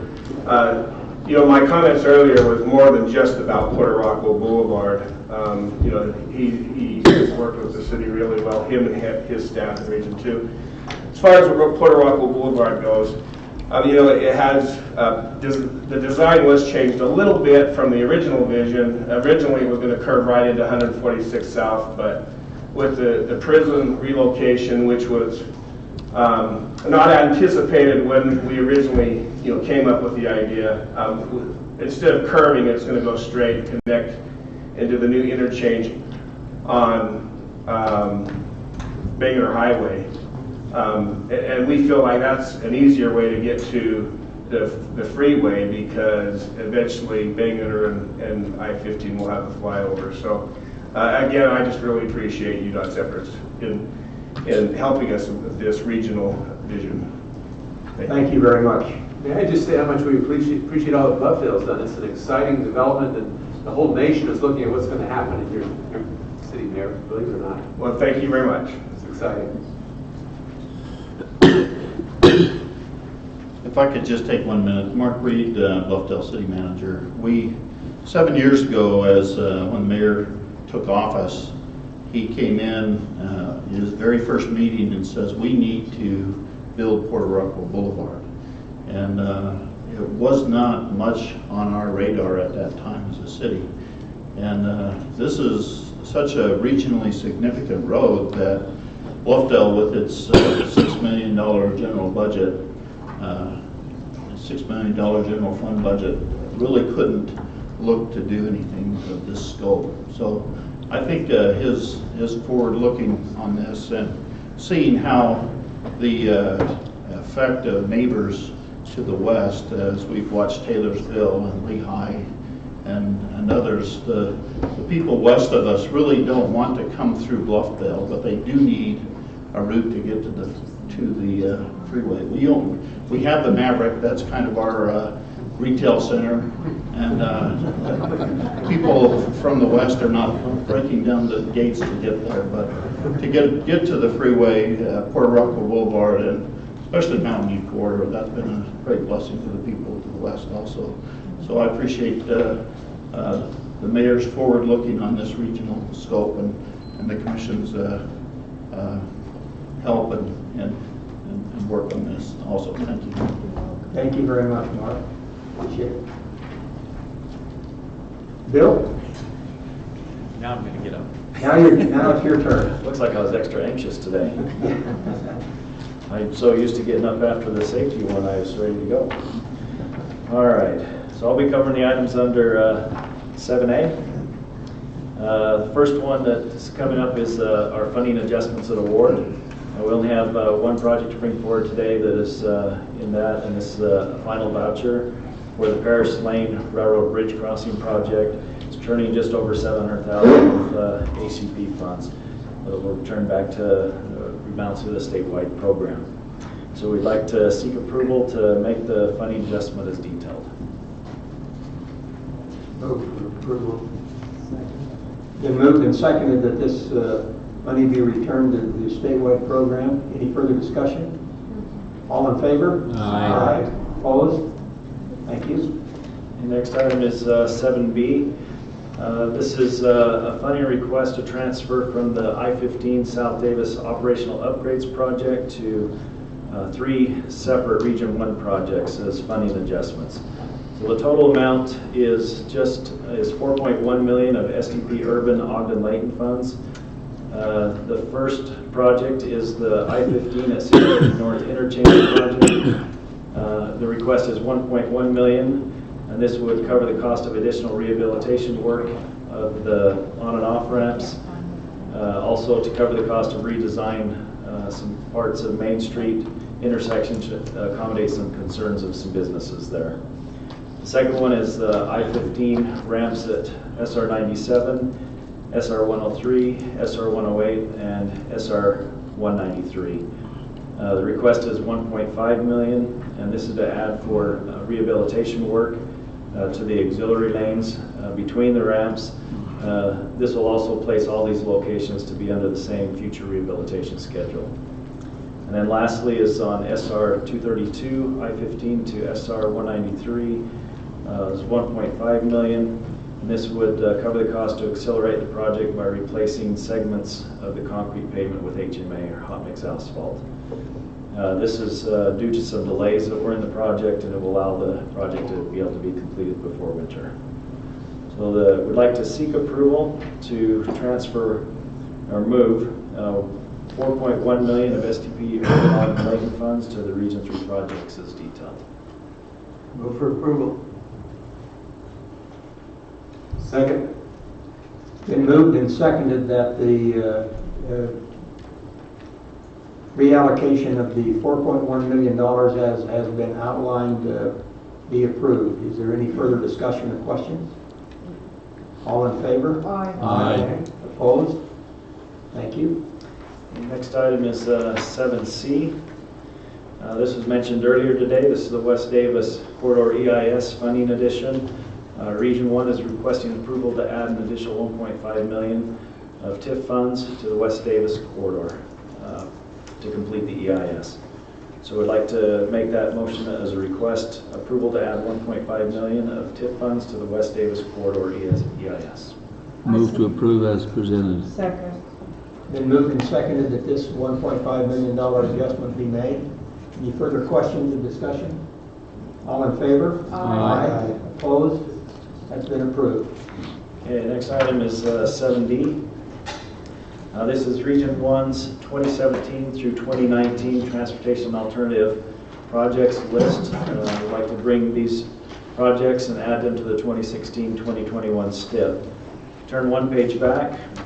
We've got a list of these projects, and they're listed in order of 2017 through 2019. They went through a prioritization process on recommending these projects. You can see that the value that they received. Those that are listed in red didn't make the funding level, and so would be in the next cycle as they come through. You can see the amounts of the transportation alternative funds that are programmed for each of those years. Important thing I think to note, if you look down on the bottom box, you can see the requested TAP funds is just over $1.4 million, but the local match that's going with these are almost equivalent to the same amount, so it's almost a 50-50 match for those. So it's a great partnership that they've created there in Region 1. We'd like to seek approval to add these projects to the STIP as detailed. Move for approval. Second. Moved and seconded that these TAP projects be, let's see, they're added to the TAP list from 2017-2019, totaling the amounts that have been detailed. Any further discussion? All in favor? Aye. Aye. Opposed? Thank you. Next item is 7E. This is a follow-up from the Porter Rockwell jurisdictional transfer that just occurred. He mentioned in there the recommendation to add, to transfer $1.5 million to Bluffdale City to partially pay for expenses that they've already incurred on the Porter Rockwell Boulevard. UDOT will continue to work to find the additional just over $7 million on or before the construction of the bridge over the Jordan River for this route. So we'd like to seek approval to transfer $1.5 million to Bluffdale City to pay for these expenses incurred on the Porter Rockwell Boulevard. I so move. Second. Been moved and seconded that the $1.5 million be paid to Bluffdale City. Any further discussion or comment? All in favor? Aye. Opposed? That's been approved. And Mark, I told you I was going to vote against it. Yeah, you did. I didn't after all. This gave me an opportunity to connect with an old friend of mine. We grew up in the same neighborhood in Midvale. And this goes back probably more years than I can even count, but a long time ago. It's good to see you again, Mark. Thank you. Okay, next item is 7F. This is the U.S. East Price to Cat Canyon project. This is a scope and funding addition. Region 4 is making this request. The team noticed during the kickoff meeting a nearby section of US 6 that has a top layer of asphalt that is pushing and shoving, causing excessive rutting. This exists within 10 miles of this section and includes the same scope of work that they're going to do on the existing project. So they're requesting this scope of work be included in the current project, and then also that $800,000 of NHPP NHS funds be added from Region 4's de-obligation funds to cover the additional scope. If you turn a page back, you can see the location of the original project and its limits, as well as the location of the additional scope that they would like to add.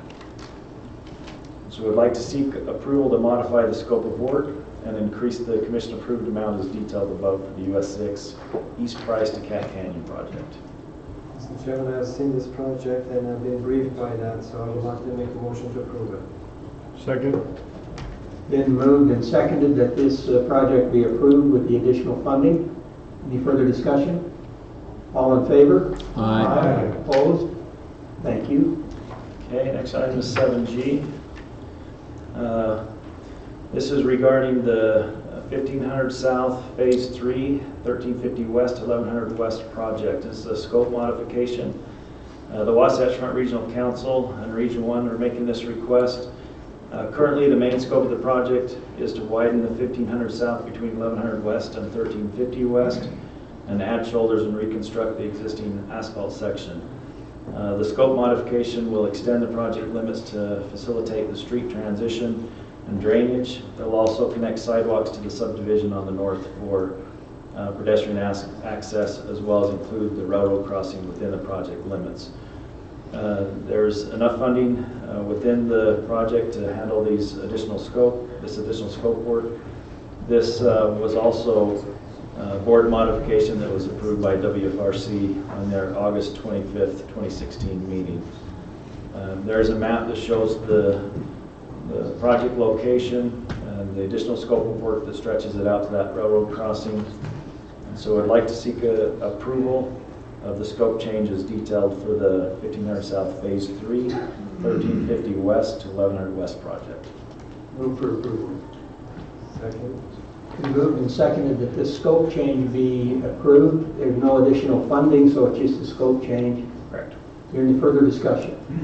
All in favor? Aye. Opposed? That's been approved. The next item is under tab 7H.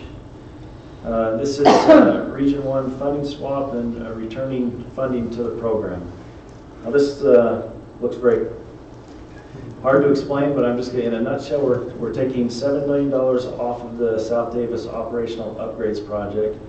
Due to the type of funding, we had to put it into, it was Ogden-Layton Urban Funds. We had to put it on projects within that Ogden-Layton urban area and free up other funding that would allow us to move that funding, which we were able to put onto the SR 68 Saratoga Springs Still Water Project. So right now, all these projects are staying balanced other than the first one, which was reduced by the $7 million.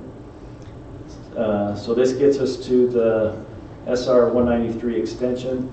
This allows us to add the $7 million at an earlier year and frees up funding that was on that to be reprogrammed later.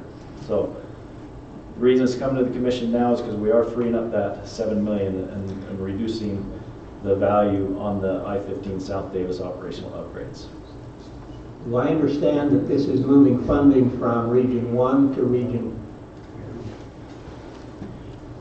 Region 3? It's actually a balance in funding all the way through, other than the reduction in South Davis operational upgrades. The balance. So these are bookkeeping entries. Yes. In order to move ahead with the what is it, the 193 extension? Correct. Earlier. Yes. Yes. Okay.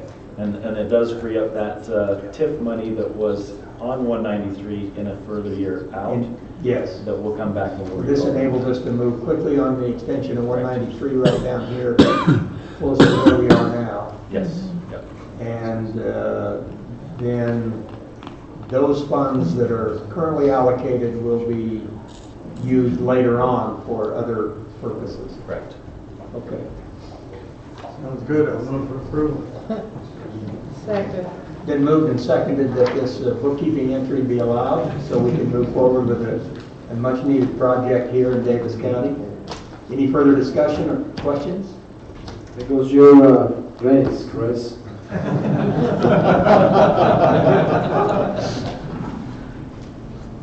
Anything for West Point City. Oh, brother, that's pandering. It has been moved and seconded. Do we have any real relevant discussion? All in favor? Aye. Opposed? That's been approved.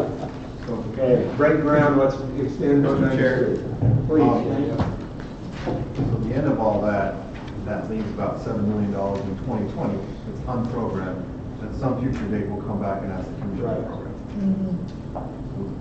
That does not, that last piece isn't that clear from that sheet, but it does free up $7 million out of 2020. Can that be used for pay raises?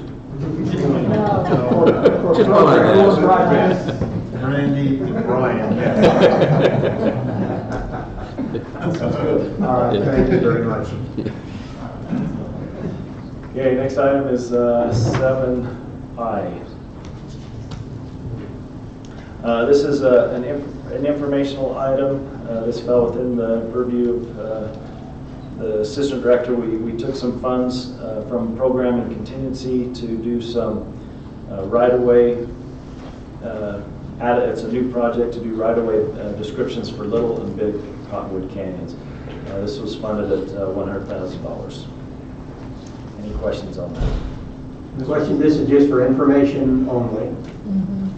Mr. Chair, when we reviewed the policy several months ago, actions the department could take and those that you have said to the deputy director, you can program a project up to $250,000. When we had that conversation, we wanted to make sure that anytime that I did that, you would be aware of those changes. Of the changes. That's what this is about. Yeah. We have an opportunity to describe all the right-of-way of Big and Little Cutler Canyon, and it's a good time to do it. There's a lot of things moving up there. So we want to take the time and get it and tie us down right now so we can move forward with the round corridor. As a nearby resident, I think it's a great idea. Good. Thank you. 100 is a nice round number, though. Is that what it is? Wow.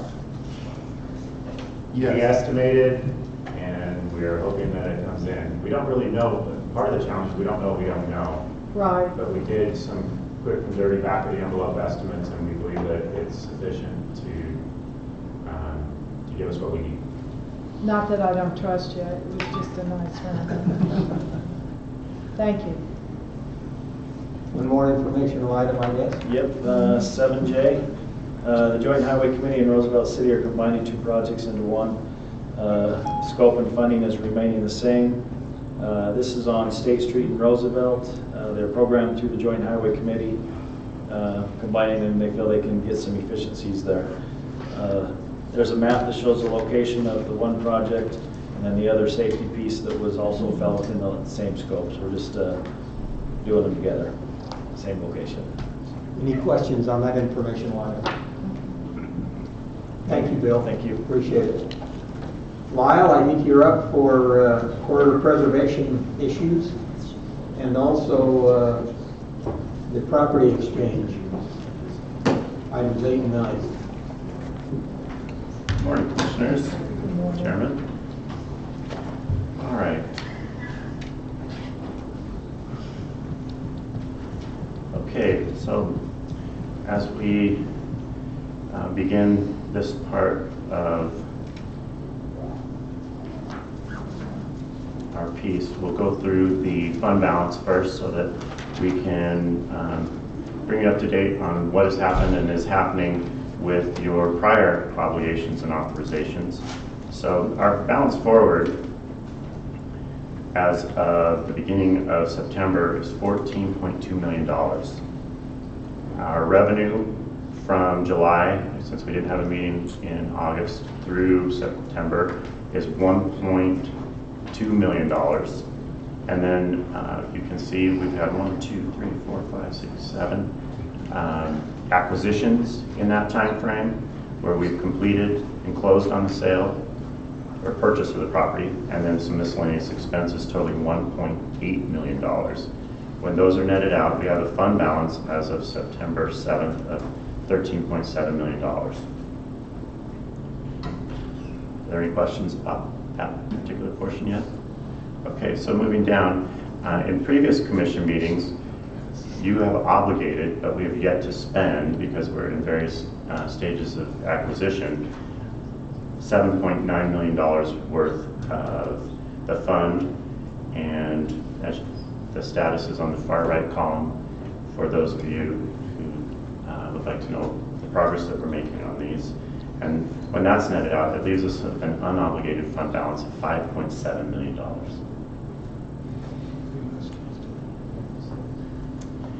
So we have 3 applications pending today that we have reviewed in the advisory council. And the first one is 8A Donald and Marjorie Neville. And the property is in Layton. It's vacant land.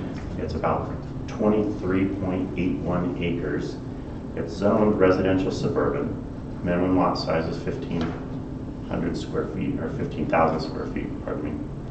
And we got it appraised. It appraised for $2,060,000, which is $86,500 per acre. It's in the West Davis corridor. It's in the preferred alignment. If I can direct it to the map.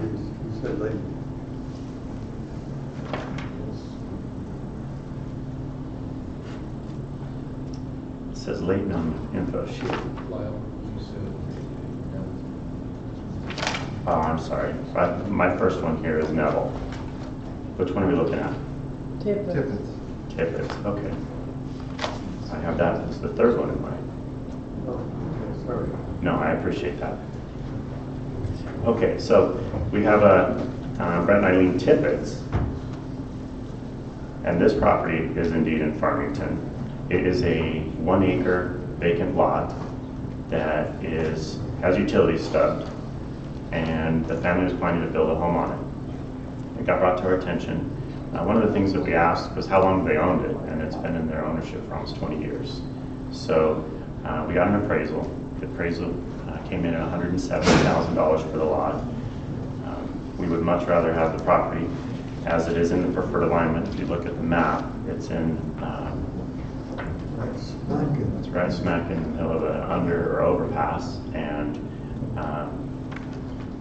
we also looked to see if the property surrounding it there to the north and west had any association with the property owner, and it doesn't. They're unrelated. And so we reviewed it with the advisory council, and I come to you with an affirmative recommendation to obligate funding in the amount of $170,000 so that we can make an offer to purchase this property.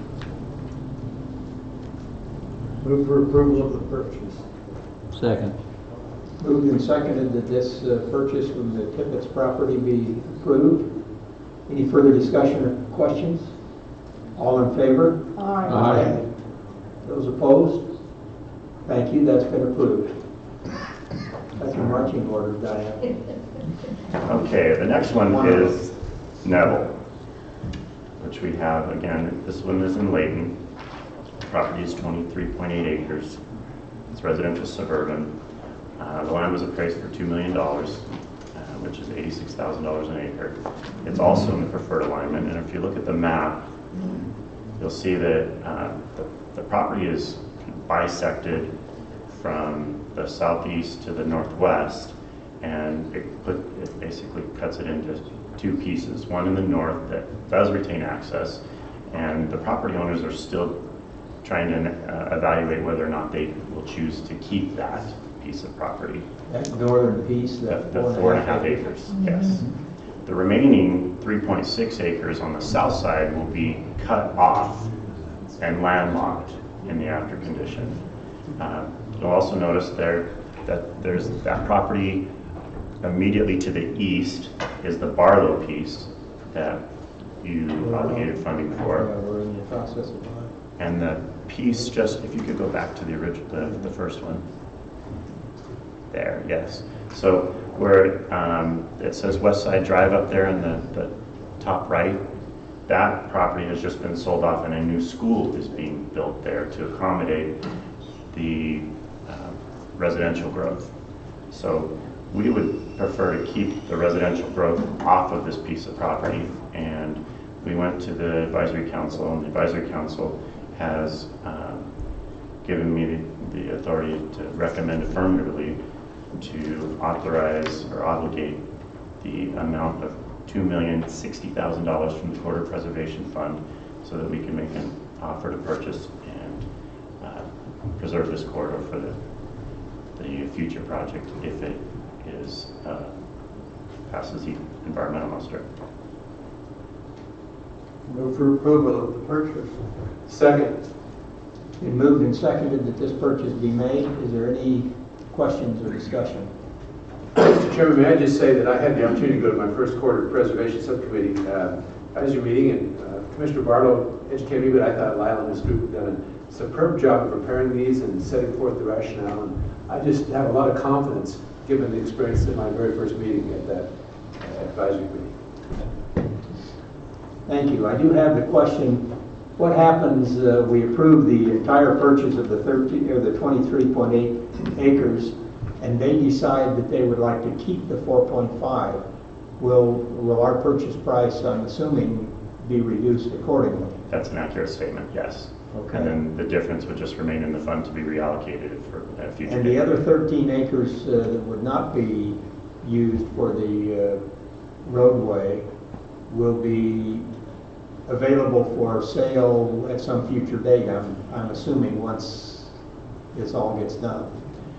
Once the project is over, we undertake an analysis to determine if any of the properties that are outside of the corridor are determined excess and then can be moved through the surplus property approval process. If there is access and it's an economic util remnant, then that is an accurate There's no statement. access right now, but once that roadway gets built, there will be access. By then, they will come. There will be people who will want that property, I'm assuming. So if you look at this specific location here, because of where that is going, most likely this will be a remnant that will either be used by the project for storm drain detention or some kind of mitigation. Because it's so close to the... It's on the wrong side. The wetlands?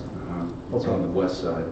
So anything on the east side would be prime for development. Anything on the west side is most likely to be blocked off from access by the highway. Okay.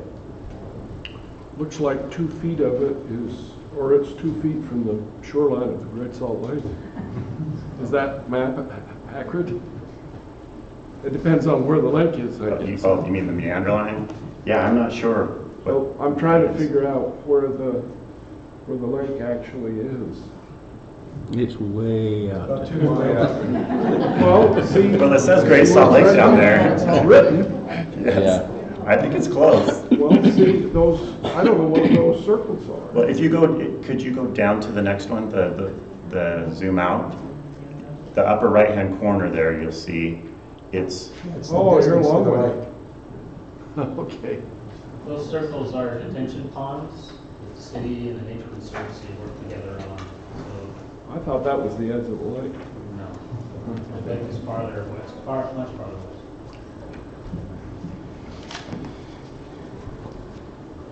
It has been moved and seconded that we approve this purchase. Is there any further discussion? All in favor? Aye. Opposed? Thank you, that's been approved. All right, and our final item in the corporate preservation docket today is a protected purchase for the John and Carolyn Breezoff Trust, and it is located in Davis County. It's vacant land, and it's a bigger piece of land. It's 205 acres, and it's currently zoned agricultural with 5-acre minimum lot sizes. A significant portion of it is encumbered by a conservation easement, and we had it appraised. It came in at $1,769,000, which is $5,600 an acre for the 190 acres that are under the conservation easement, and $47,000 per acre for the 15 acres of land that is unencumbered. It's in the preferred alignment. If you look at the map, you'll see that a relatively small portion of it is needed for the corridor. However, piggybacking off of Mr. Peterson's comments, it basically cuts off any of the access to the west side of the freeway and renders that landlocked. And we've adopted the Uniform Act, which under a normal acquisition, if it were under threat of eminent domain, we would be obligated to offer to purchase the remainder, seeing as how it doesn't have any access. Right. Also, given the fact that it's under a conservation easement and the land value is $5,600 an acre, we might be able to use it for mitigation or whatever. Chris said. Project. Yes. So we talked about it at length in the advisory council, and I come to you with an affirmative recommendation to obligate the $1,769,000 so that we can make an offer and preserve this particular portion of the corridor. I'll entertain a motion for this purchase. Second. Been moved and seconded that this purchase also be approved. Any further discussion, comments? All in favor? Aye. Opposed? Thank you. That's been approved. Just as an informational item, you'll see just to the south and west there that there's a piece there that's under the corridor. They've applied, and we will be most likely coming to you next month to talk about that piece. This is that light tan? Yes, the piece? part that would be filled in if you extended to the north and the east, the purple part. Okay. Oh, I'm sorry, I do have a laser. But this is dangerous.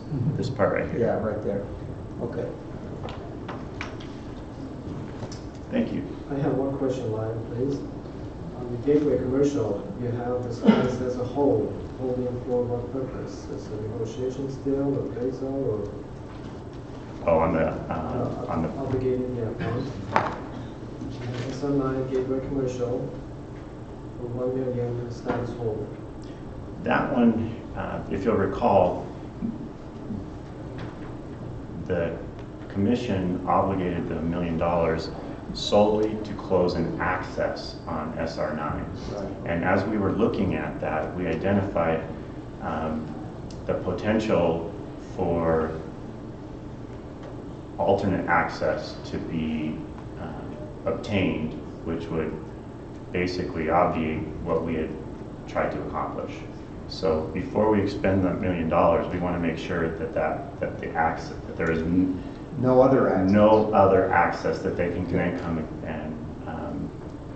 and ask us again, or that we would seek to close down. So until we. So they're trying to do it one at a time. Oh no, that's. They haven't said anything, but one of the things that we looked at was strategically they could take the $1 million, pay a few $100,000 to a neighbor to reestablish access, and then come back and say, that was fun, let's do this again. So what we want to do is make sure that doesn't happen. We want to make sure that the funds are spent wisely and that they achieve the goal of eliminating access for good to that piece of property. Yes. Thank you. That's why we placed it on hold, because we want to make sure that we get what we're paying for. Thank you very much. All that's in purple. Item number 9. Lyle, I think you have this one as well. Yes. Maintenance facility. Welcome again. So I'm here today to submit for your analysis and approval and exchange on the Mountain View corridor at, if we can just look at the map so we can orient you real quick.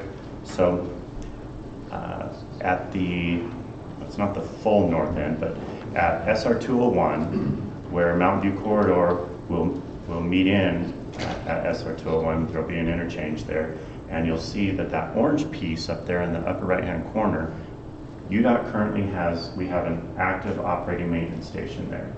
And as we're getting closer to that phase of the Mountain View corridor completion, we are looking ahead at where we can relocate that maintenance station and get it out of the way for this next phase. And in so doing, we have identified a 9-acre piece of property that is currently owned by Godfrey Trucking. And it's just down the street along the frontage road. And is that the purple piece? That is the green piece. Oh, the green. That's the green piece. And the property is zoned industrial. It's level. It has all the utilities. And so we had it appraised. It was $244,000 an acre. And it provides us with similar utility in terms of access and whatnot for us to be able to get for us to accomplish what we need. We've identified a piece of property that we purchased way back when. History lesson, we used to think that we were going to start between SR 201 and 35th South, and so a significant number of our corridor preservation efforts were focused there. And so we have a piece of property there that is the purple piece, and it is a 19-acre tract of land that, as you can see, is just outside of the corridor. It's also zoned industrial, but it has delineated wetlands, and it's topographically challenged, and most significantly, it is access challenged at present, and even once the project is complete.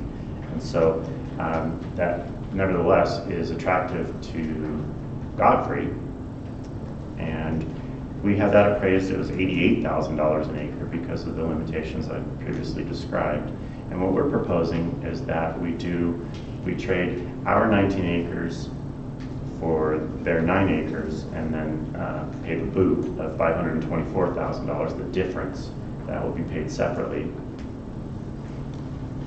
And then we can start getting our maintenance station moved once we can effectuate that exchange. The 9-acre piece is about, 35% smaller than the existing area. Is that going to be a handicap at all? No, it's within our range of acceptability for our maintenance station. We typically, I mean, the minimum we like is about 7. So. Okay. Yeah.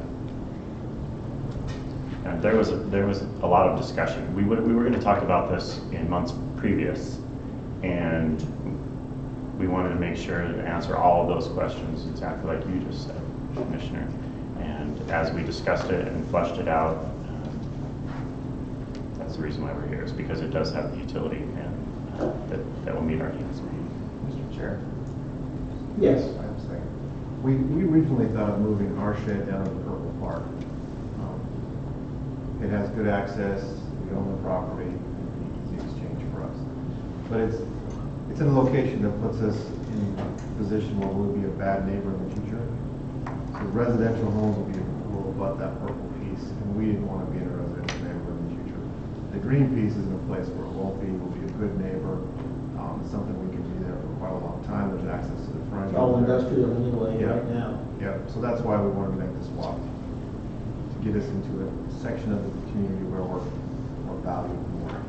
That makes sense. Yes. Backup alarms in the middle of the night don't mix well with houses. With houses, that's right. Is there a possibility to pay, rather than paying $524 as opposed to exchanging other property for a UDOT surplus? It's possible. However, that's not the way that we've structured this particular deal. Only because of it helps because it's close to where they already are, and we don't have any other property in the vicinity. Lyle? Yes, sir. On that, going back to that Breezoff property that we looked at now, isn't there a small landing strip down there, an old landing strip for planes, just to the west of that property? I'm not familiar with that. I'm going to have to defer to either the project manager, Randy Jeffries, or Diana. Have you been down in there, Randy, and looked at that? The landing strip? Yeah, there's a little landing strip down there someplace. In Centerville? No, you're talking about the Breezoff property? Yeah. Out in the Great Salt Lake. Oh. That's an interesting rumor. I haven't heard that one yet. There's a conservation easement that the Nature Conservancy owns. Well, they don't. It's not in use. It's abandoned, but there was one out there a long time ago. They have rehabilitated that. So Okay. Yeah, that's probably a moot point anyway. I will entertain a motion on this proposed maintenance shed relocation. So moved. Second. Been moved and seconded that we approve this property swap with boot, $524,000. Any further discussion or questions? All in favor? Aye. Opposed? Thank you very much. That's Thank been you very much approved. for your time, Commissioner. Thanks, Don. We now go to a different section of our meeting where we will have a number of reports and rules that are to be considered. Linda, I think you're leading at least this first one on the commission policy for the consent agenda. Yes, sir. Thank you.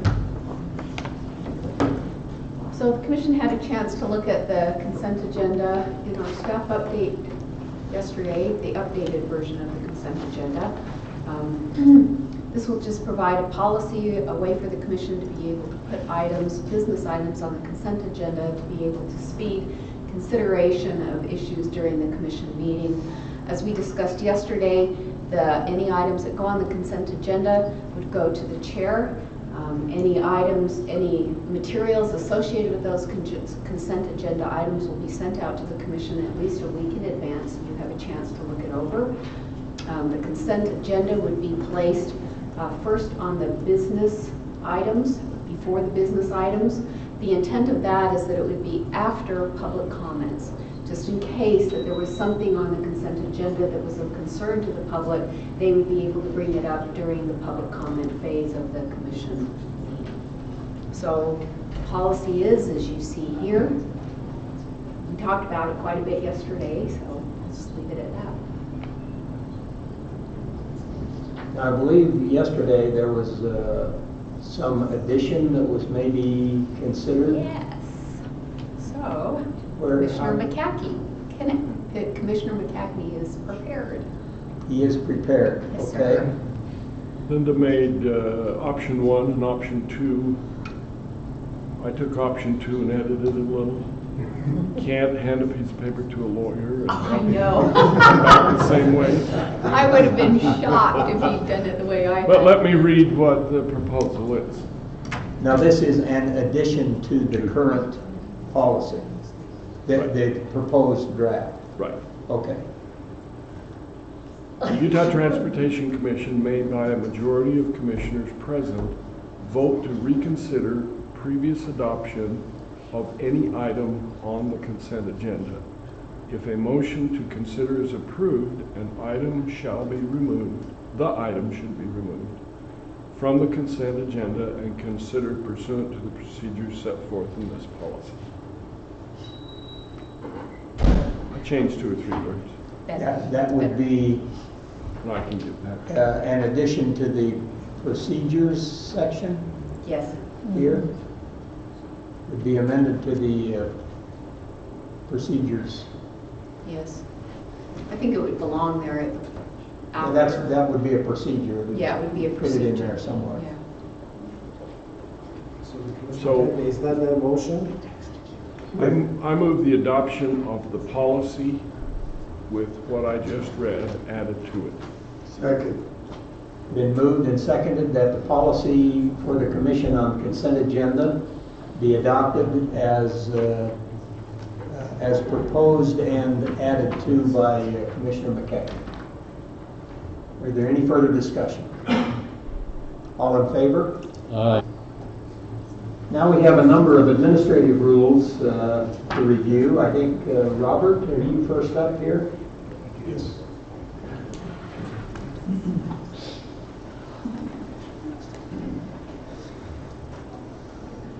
I need to apologize about a paperwork issue that I messed up. We have before you a version of our ADA, our administrative rule addressing ADA. However, we've needed to update that. We did additional work on it after it was initially posted.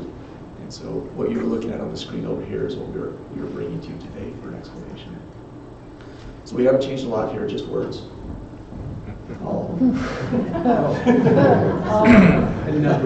In actuality, what we've done is we've reviewed this rule.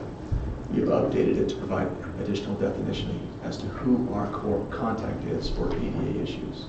We've done this because it's required, well, it's our way of business, but it's required under Title II of the Americans with Disabilities Act. So the changes we've done here, we've updated the legal references here. We've identified a department coordinator as well as a designee to help us address ADA issues. An ADA issue in this case is any issue that prevents an individual from participating in services that we provide, be that informational, infrastructure services, or any program that we have. So this rule is set in place to allow us to provide for those instances by having a coordinator to help us address things in a timely manner. The big change between this rule and the last rule is, can we go to section 3, please, or section 4, excuse me. In our final review, we noticed that, excuse me, I was right the first time, section 3. We had provided, down just a little bit more. Right here, thank you.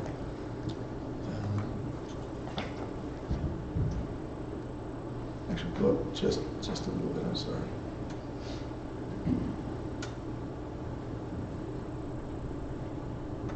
I'm embarrassed. First 5, section 5, please. Section 5? Yes.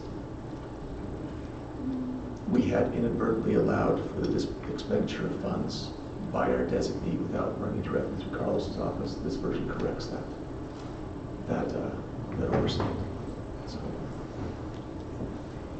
this is, thank you, where it says recommendation of decision, previously it said issuance of decision, that was tied to our ADA coordinator position. Now it is tied to Carlos's action. The ADA coordinator provides a recommendation to Carlos. Carlos makes the final decision on any expenditure of funds to address any ADA issues that are not currently contained in the programs. I apologize for the. Okay. So as a part of our 5-year review of the rules, we've updated some of the wording and clarified and corrected some of the procedures for the ADA rule that will be followed by UDOT. Is that correct? That is correct. Okay.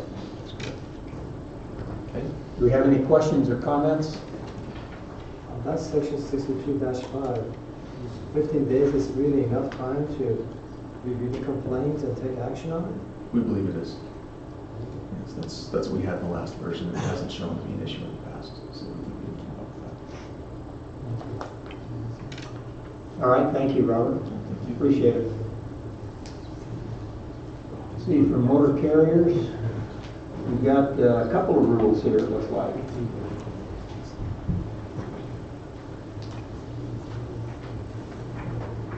And we get to hear from you a little later, too.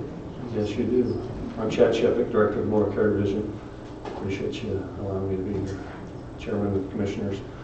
So, as you guys all know, we had the wonderful opportunity to go through a legislative audit last year. I'm sure you've heard about it or read something about it. So the two changes that are proposed, actually Rule 909-1 is a change to that one.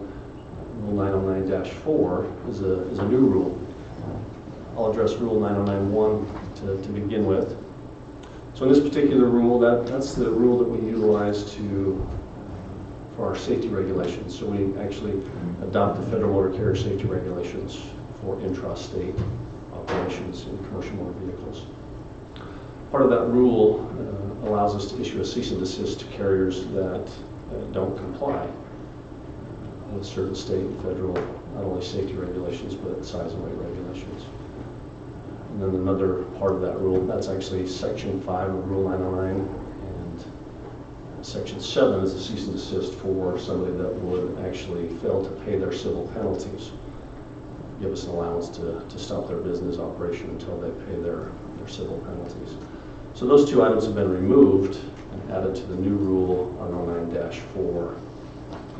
Let me just give a highlight of our 909-4 now, if I would be allowed to. This rule will be our civil penalty rule. The purpose of this rule is to allow us a tool to help with compliance with safety regulations and size and weight regulations. With this, this process has been in line or been written. Back up. This process has not been written. This actually formalizes the process that we've been utilizing for the last 10, 15 years. That was the audit finding, is that our system was not written, wasn't in rule or was not in a policy or procedure. So this actually formalizes the process that we actually utilize and have utilized for the past several years. When a carrier is found to be in violation of critical issues, some of those would be drug and alcohol testing, operating vehicles without CDLs. So serious types of violations require or deem necessary to issue a civil penalty for. What we utilize to identify the fine amount, there's a program called Uniform Fine Assessment. The link's actually in the rule. It's an algorithm that takes into account the carrier, their size, number of vehicles, their drivers, their gross revenue. You put all the information in, the violations that were of critical or of acute nature, and it generates a number, a suggested fine amount. Part of that, on occasion, that fine amount comes out very high.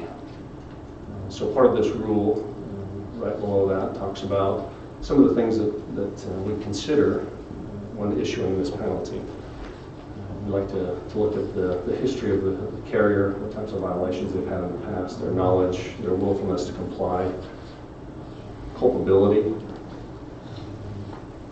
We also like to look at their responsiveness that they have, not only during the review process, but during the civil penalty process. We look at the gravity of the violations that they've occurred.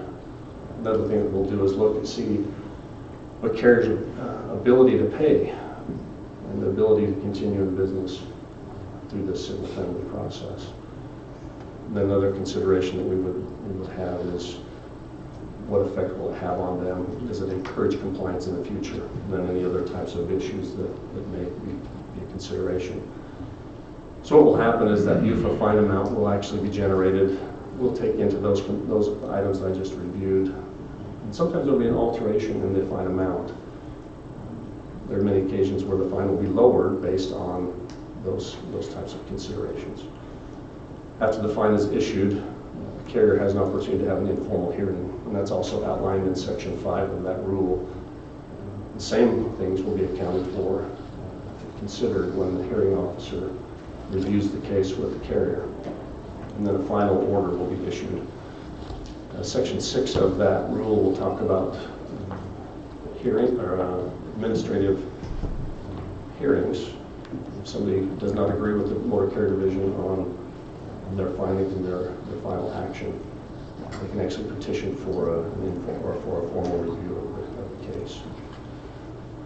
And then in the 6 and 7 is where the cease and desist order from Rule 909 was moved. 909.1 was moved to this 909-4 rule.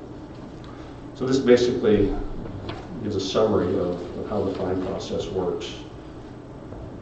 And they initiate a notice of agency action on a carrier that has serious violations. Any questions? Mr. Chairman, Chad, what's the magnitude ballpark of these fines that you're talking about? Sorry, I'm new enough, I don't appreciate the scale and scope we're talking about. So they can range from $1,000 to $40,000. Really? A lot of things to take into consideration. There are. And many times the violations, based on interpretation, aren't as serious as what they look like on paper. So those are some of the things that we have to look at when we look at the gravity of the violation. Any questions? In 1-4, implements of husbandry, is that a term used in connection with animal husbandry? Yeah, farm equipment, yes. So agricultural type things. His wife, that's some issues. But nothing of that part of it was changed. We just actually took 2 parts out of Rule 909-1 and moved it to the enforcement rule. To the new rule.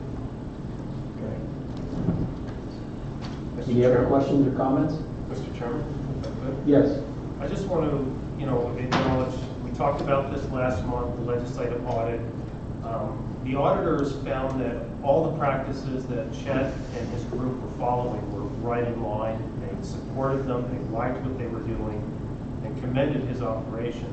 But I just felt that we could, enhance the transparency by having a rule for how separate rule for how this is operating. So I want to thank Chad for how quickly he moved this forward and is moving this rule forward. They do a great job there on the carriers. Okay. Thank you. Mr. Chairman, Jamie has a question in the back. Sorry, I'm behind Chad. Oh, Chad, yeah. who can enforce these rules? Who has the right to enforce them? Do all the cities, or is it just the highway patrol, or who has the right to enforce them? So the Department of Transportation is the main body that has the authority by code to enforce. Now, the Highway Patrol is involved in that. Local jurisdictions, now we do have some jurisdictions that have actually gone through the training and can do the CVSA, Commercial Vehicle Safety Alliance inspections. So they have authority to do those types of things. But they have to get authority from us. From you guys. Okay. Thank you. So what's the scope of the penalties? Is it money? Is it withdrawing a license? Is it a combination of things? So it is a civil penalty, which is a dollar amount. So they go before a judge?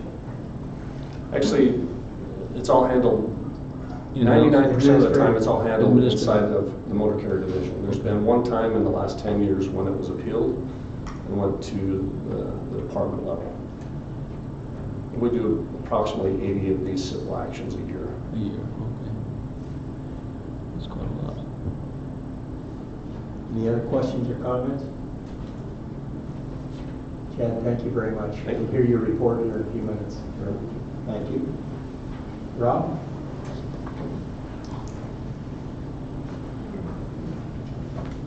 Get to come back up here a second time and talk about one of our rules that we've had to make some minor changes to. It's the health reform standard. I'm sure you're aware that for many years we've been required by state law to any contractor that does business with the state is required to offer health insurance to their employees. The amounts have been $750,000 for a subcontract and $1.5 million for a prime contract. Recently, in the recent legislative session, House Bill 282 changed this requirement and changed the limits and a few of the other requirements. Currently, as the code stands, is now $1 million for a subcontract and $2 million for a prime. And so it also has some other requirements as far as the department to audit contractors to make sure that this is occurring, and we do have that in place with in our system in construction to make sure that prior to awarding a contract to a contractor, we check those things to make sure that that's being done. So this rule is just reflecting the House bill changes that were passed this last legislative session. So it's pretty simple. Any questions? Questions? Thank you very much. Okay. That was easy. That report. Linda? Where's Linda? Hold on. Linda? Are you up for the Class B and Class C road? About that, trying to take care of other business. Sorry to interrupt that other business. Sorry. It's probably much more important than this rule change, but. This is an important rule change. It's a small thing. It's a clarification. So UDOT had previously occasionally get an inquiry from a local entity. So B road funds go to counties, C road funds go to cities. And occasionally there's some interest from a county or city to be able to spend their money on somebody else's road. For whatever reason, there's some agreement. And there's nothing in code that says that they can't do it. So just to address some of the local inquiries, we thought it would be best just to put language in our B and C rule to clarify that nothing in the rule limits the authority of a recipient of Class B or C funds to spend it on any authorized use for a Class B or C road. And it would be done through a cooperative agreement. So it would kind of have a formal way of making that happen. So as I said, I don't think this creates any substantive kind of change. It's just a clarification that nothing prohibits that. Does cooperative agreement mean that it's an agreement under the Interlocal Cooperation Act, or can it be any agreement where they cooperate? What I did is I lifted that language out of the code because there is a provision in code that B or C funds can be spent on an A road, a state road, by cooperative agreement. So I just pulled the same language out of code. That's it. Now, just as a matter of clarification, it is the recipient of the Class B or Class C road funds. Is that correct? Yes. Okay, because on the fact sheet, it says that a recipient of Class B or Class C roads. Oh, funds. It should be road funds. Yes, sir. Is that Thank correct? you for catching that. Okay. That's what I don't know that that's part of the official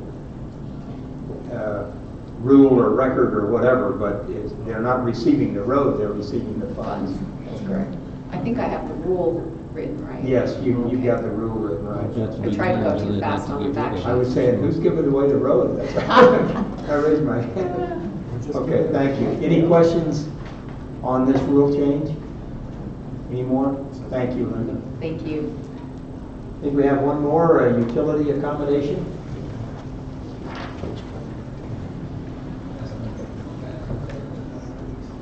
Morning, Commissioners. I'm Richard Manser with UDOT, and I'm here to present to you some information about an update on utility accommodation rule. And this particular rule allows the department to define how we accommodate utilities installed in the department's right-of-way on state highways. And what we're proposing today, or what we're doing with this rule, is we're making what I would classify as clarifications in the rule. I'll go over one of the specific ones that's maybe more significant for you, as well as some additional technical corrections and organizational changes in here. So up until today, or till now, we've not really differentiated between utilities. The statute has a very broad language that defines utilities in a very broad sense, and so as part of this rule, we're going to define them as directly serving the public utilities, or indirectly serving the public, and those that are strictly private use. And so that's the major change that's in here. And with that change, we are not going to issue encroachment permits to utility unless they are directly serving the public. We will still allow them to cross our right-of-way, because obviously you can't put a wall up and stop everybody from getting through it. So we'll continue to do that. That's the major significant difference that we have in here. We will, however, accommodate indirect utilities by lease agreement if it's compatible with highway use, if it's safe, and we can come to terms on an agreement for a lease. So that's the major difference with this change. All right.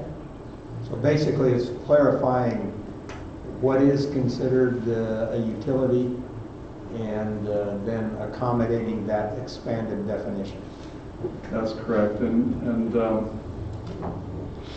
we do have the other option, like I mentioned, to go through a lease arrangement where it works for us, where it works for the department. And we want to make sure that we can continue to maintain our facilities, that they're safe, and that we have the option in the future to be able to expand and to continue. There's some court-made law on this subject. I wonder if a private water company meets your definition of a public use. Serves 7 families or 13 families that needs to go down the highway. That's an excellent question. I don't think we've addressed every case in this yet. We're going to have to consider those situations as we come across them. There's this line of Supreme Court cases which says that utilities, or that counties, state, cities have the right to give utility easements in the right of way. So I think maybe you ought to look at those and see if this is intended to change that law, or if it's the same as that law. I can give you the citations. Okay, I'd be interested to read that, yes. And then there's Indian law. It says you can't do half the things you say you can do here. On reservations. On reservations. Any further questions, comments? Thank you very much. Thank you. Now we come to the part of our commission meeting where we begin to prepare ourselves for next year's budgeting cycle. We've asked 2 of our departments to come and make a presentation here about the work that they've been doing and the expected needs for next year. The first is our aviation department. Pat, welcome. It's good to have you here. We look forward to this report. Thank you, Commissioner, and good morning, everyone. It's always a pleasure to be here. We'll hear the latest report. Walk off with it. Thank you. So I'll start my preparation or the presentation this morning here giving a summary of what happened in this past fiscal year, both at the state level and the federal level of funding various projects. And during fiscal year 2016, the Division of Aeronautics issued 28 grants totaling $3.29 million. A third of those funds were used to assist airport sponsors with their match of federal funds, and the remaining 2/3 were used for airport capital improvement projects, including a runway reconstruction project at Morgan County Airport and the reconstruction of a crosswind runway at Logan. The FAA issued 25 grants. Next slide, there you go. The FAA issued 25 grants to Utah airports, totaling $47.4 million. 15 million of the 27 million, or 56%, of the discretionary funds went to Salt Lake International Airport, and 5 million for runway 1735 rehabilitation at Salt Lake, including runway lights. $10 million for phase 1 of the South Concourse apron project. $2 million was granted for reconstruction of runway 1634 at South Valley Regional Airport, and $10 million for the runway reconstruction project at Vernal. Notice the significant difference in funding between between what the state contributed and what the FAA contributed. The state issued $3.9 million and the FAA issued $47.4 million. That's 12 times what the state issued. And so it's quite evident that Utah's system of airports is extremely dependent upon federal funds. And the division works closely with the FAA's Airport District Office in Denver to prioritize projects and to identify capital improvement needs. Next slide. The pavement condition of each airport runway, taxiway, and apron is measured and recorded by our pavement engineer, who compiles the data to produce the pavement condition index graph, which you see here. I realize it looks a little noisy there with information, but essentially, in an ideal world where funding is not an issue, every runway, taxiway, and apron would have a PCI score of 100, or brand new asphalt. But in the real world, funding is very limited, and so high priority projects receive the funding and lower priority projects do not. In 2010, look at the bottom left-hand side of the screen, in 2010 we had a PCI of 68, and at the end of last year we had a PCI of 71. We're quite pleased with this growth that's taking place, and because of the lag period between when pavement projects are done and when the pavement engineer goes out to every third year to perform the analysis, there's a lag period in which the PCI is calculated. And we fully anticipate this PCI to continue climbing. So the division strives for PCI 71, and that's where we are right now. In the past 5 years, several airports in Utah have had major pavement projects. Runways have either been reconstructed or rehabilitated at 8 airports. And as I speak, runway 1735, as I mentioned earlier, at Salt Lake International is being rehabilitated, and the runway at Hanksville Airport is being reconstructed. Also, the crosswind runway at Logan Airport is being reconstructed. And the preliminary work, Commissioner McCackney is well aware of, at Vernal Regional Airport continues, and we expect paving to begin there next year. Let's take a short flight here up to Logan, and where 2 items of interest have taken place this summer. First, this is a bird's eye view of the Logan Cache County Airport, where runway 1735, this runway right here, this is their primary runway. And it's 9,000 feet long by 100 feet wide with a precision instrument landing system. The runway is designed to handle the weight of larger business jets and smaller airliners that bring the collegiate sports teams there to play at Utah State University. Now, notice the large hangar development that's taking place here at Logan Airport. It's quite impressive. There are nearly 150 aircraft based at Logan, including 7 business jets, and it's home to Utah State University's flight school that accounts for the majority of flight operations at the airport. One of the more significant state-funded projects is the rehabilitation of runway 10-8, which is this runway right here. This runway here is being reconstructed by the state as Logan's crosswind runway. Now, because the primary runway here, which the FAA pays for, provides coverage of the majority of the winds at Logan, the FAA will not fund crosswind runways at Logan Airport. However, considering the large number of student pilot operations and the need for those student pilots to safely develop their crosswind landing skills, the division felt it would be appropriate to reconstruct that runway. This is a view of the crosswind runway looking essentially west-northwest, and this is the portion of the crosswinds being reconstructed.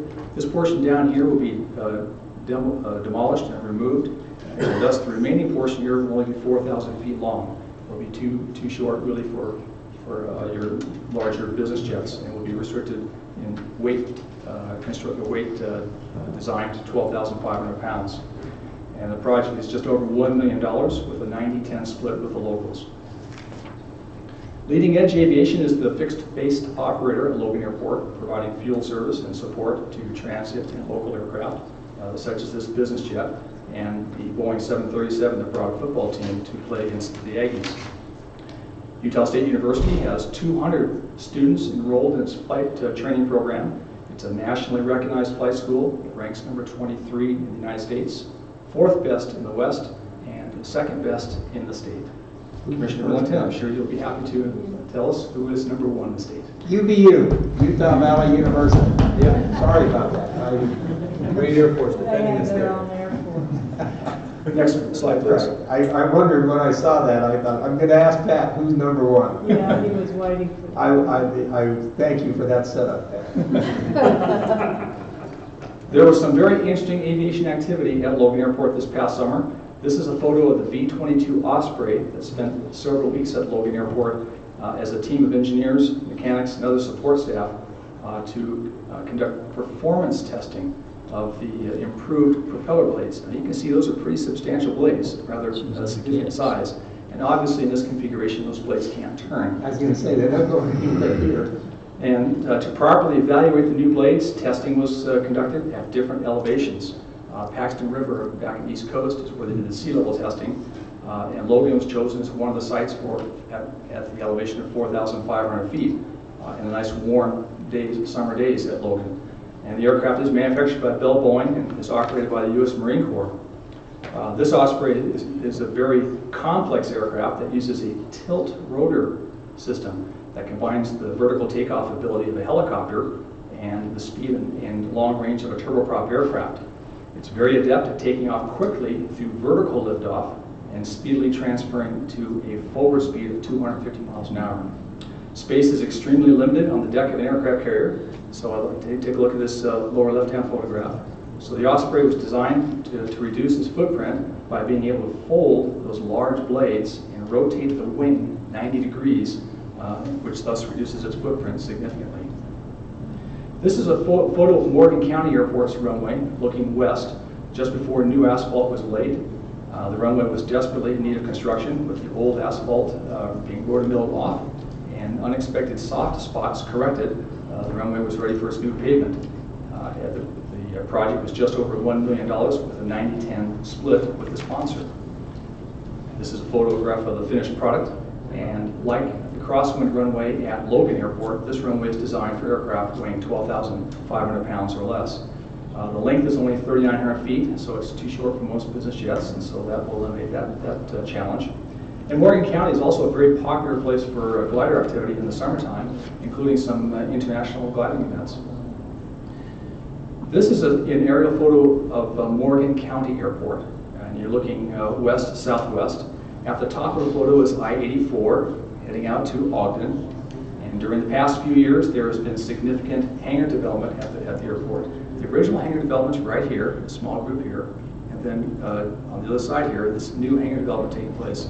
And it's a rather substantial increase in the number of aircraft being based and hangared there.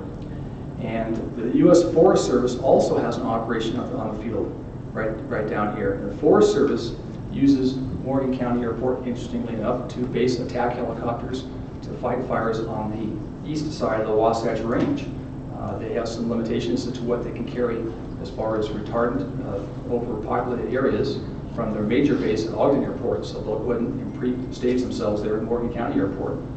The Browning Firearms facility, which is this facility right here, Browning Firearms, on the north side of the airport is where the company's research and development division is located. Browning appreciates having the airport act as a buffer to the housing development which is taking place on this land and hillside and the airport right between the Browning facility and the housing development. And you can clearly see from a recent photograph here that housing is not only there already, but down here there's all new housing that's been infrastructure been put in place, and they expect to start the new housing momentarily. This is a photograph of Hanksville Airport. It's the only airport owned by the state. All the other airports are owned by local cities or counties. And Hanksville Airport is having asphalt is actually going to be paved. Up to this point here, it's only been multi-layered chip seals.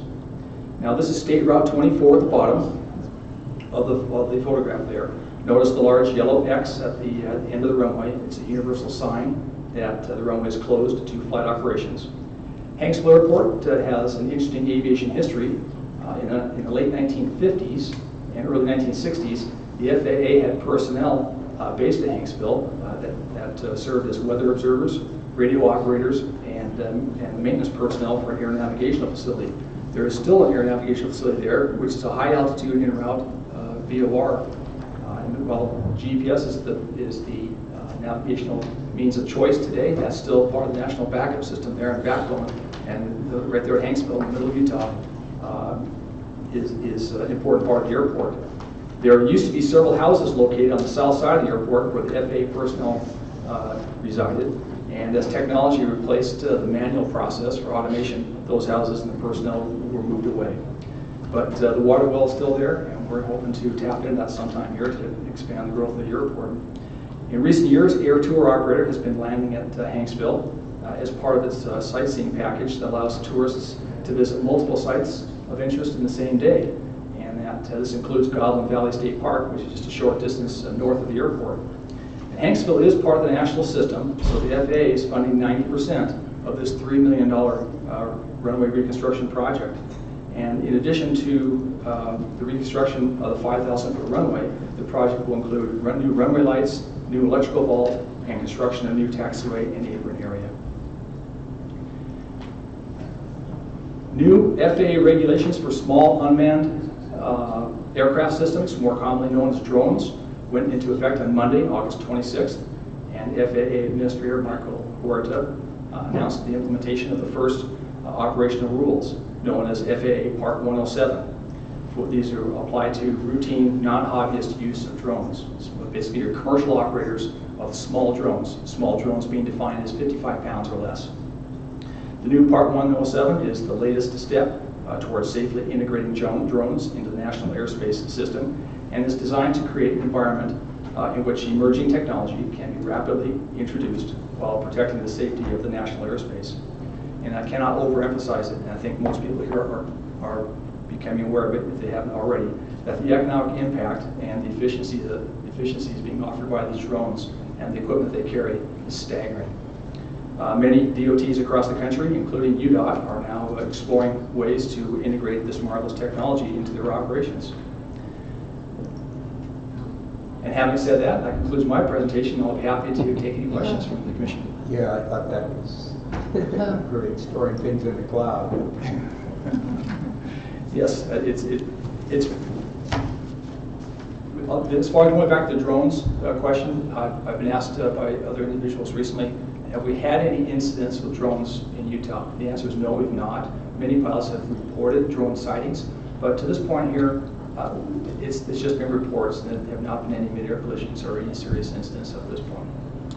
But with all these small objects flying around, one would have to conclude there may at some point come where one gets ingested into a jet engine or... We hope not, but they're doing everything they can to get the word out, educate the public, and from my perspective, the commercial operators, they play heads-up ball, and they have a license at stake, and so they'll do everything to comply with the rules. It's the recreational user who may inadvertently operate the aircraft or his drone in an area that's, or maybe it's intentional purposes, but the unintended individual is the one we try to educate and keep them on the forefront. I would assume that maybe eventually FAA would have to pass a rule that you can't operate a recreational zone in certain areas like airport approach corridors and things like that. That's correct, and those rules are in place right now. Yeah. They're in place already. Yes. Now the question comes down to enforcement. How do you enforce that? Enforcement is the hardest one. Pat? Yes, sir. I thought that they had some of those drones that put some fire suppression planes out of business this summer. Yeah. Fighting fires in southern Utah. Saddleback Mountain Fire they couldn't get airplanes in there because people have those drones out flying around in the way. Yes, and interestingly enough, I get a daily report from the FAA of all aircraft incidents and violations. one of which was a miscommunication between the military and the fire command center there for that particular fire. There's a low-level military training route that goes right smack through that area, and had 4 F-16s race right through there, and the Florida Fire Command Marshal just had a heart attack realizing in the middle of my fire here, I had 4 F-16s racing through.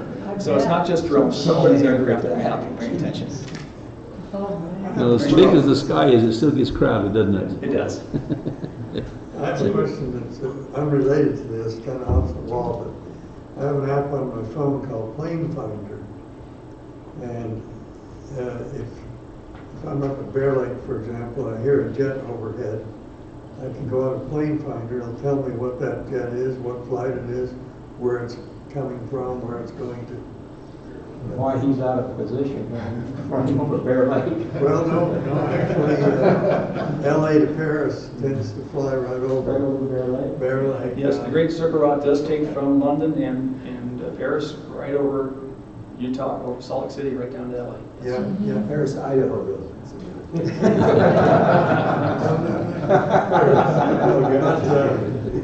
The big bear. I'm assuming that these flights are on that app because of the flight plan that's filed, obviously. But I don't think military flights show up there for obvious reasons. Because occasionally I hear a jet going over and I try to find out what it is, and I have to assume it's out of Hill or some of those Air Force bases. Any other questions? Pat, just an excellent presentation. Thank you for that. Just could you give your personal 15-second view as how the Salt Lake Airport reconstruction is going, more or less? I'll be happy to. No, Maureen Riley, the executive director of the airport, and her staff are they're working overtime to make the terminal redevelopment project move forward in a timely fashion. They're on schedule, and the project is well received by Delta Airlines as well as the traveling public. I think the way they've laid out the plan is such that the traveling public will not be disrupted. The public will not have any opportunity to go into a terminal and find Vesqueen hanging down and signs saying "Pardon our dust," because the way they've phased this, they will construct new, then tear down old, so the public will always be going through a clean new facility. I think Salt Lake International is very proud of what they're doing, and the airline industry is very pleased with what they're doing too. Very reassuring. Thank you. Well, Lou has a very recent experience at the Salt Lake Airport, having flown in this morning. Yeah, 1 o'clock this morning was looking really good. It was good to be home, I said. Thank you. Thank you very much. Thanks, Pat. Chad, I think you're up again. I would love to be up again. Talk about motor carriers.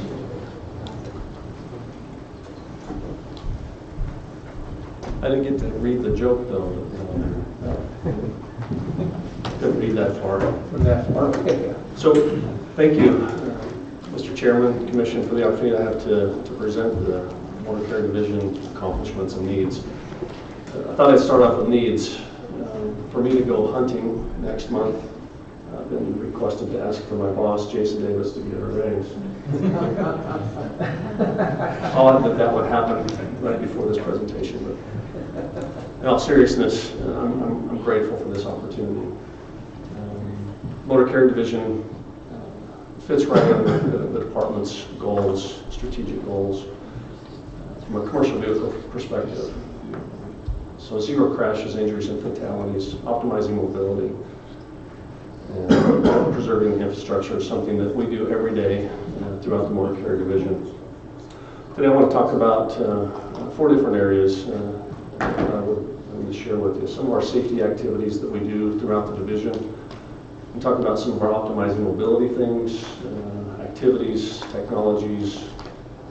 Talk a little bit about our port of entry operation or preserving the infrastructure. I want to talk a little bit about our education and outreach that we do throughout the state. So to start off with our safety activities, for those that don't know, we have a primary responsibility to ensure all commercial motor vehicles, and those are vehicles that are rated over 10,000 pounds, operate in accordance to state and federal regulations to ensure safety of our highways. Part of that, we do driver and vehicle inspections at our port of entries. So driver inspection would include driver's credentials, driver's license, medical card, his hours of service, ensuring that they're complying with the limits of driving. There's also times when drivers make choices that may require us to do some testing for alcohol or substance use. Over the last year, we've done 35,152 driver and vehicle inspections. Now, a vehicle actually includes the lights, tires, wheels, rims, suspensions, brake systems, cargo securement, and just the general condition of the vehicle. So we're very active in ensuring safety from a commercial vehicle perspective at our port of entries. Another activity that we conduct is considered a compliance review. This is an internal audit that's conducted at a carrier place of business. During this audit, investigators will go in and they will look and ensure that drug and alcohol testing rules are being followed.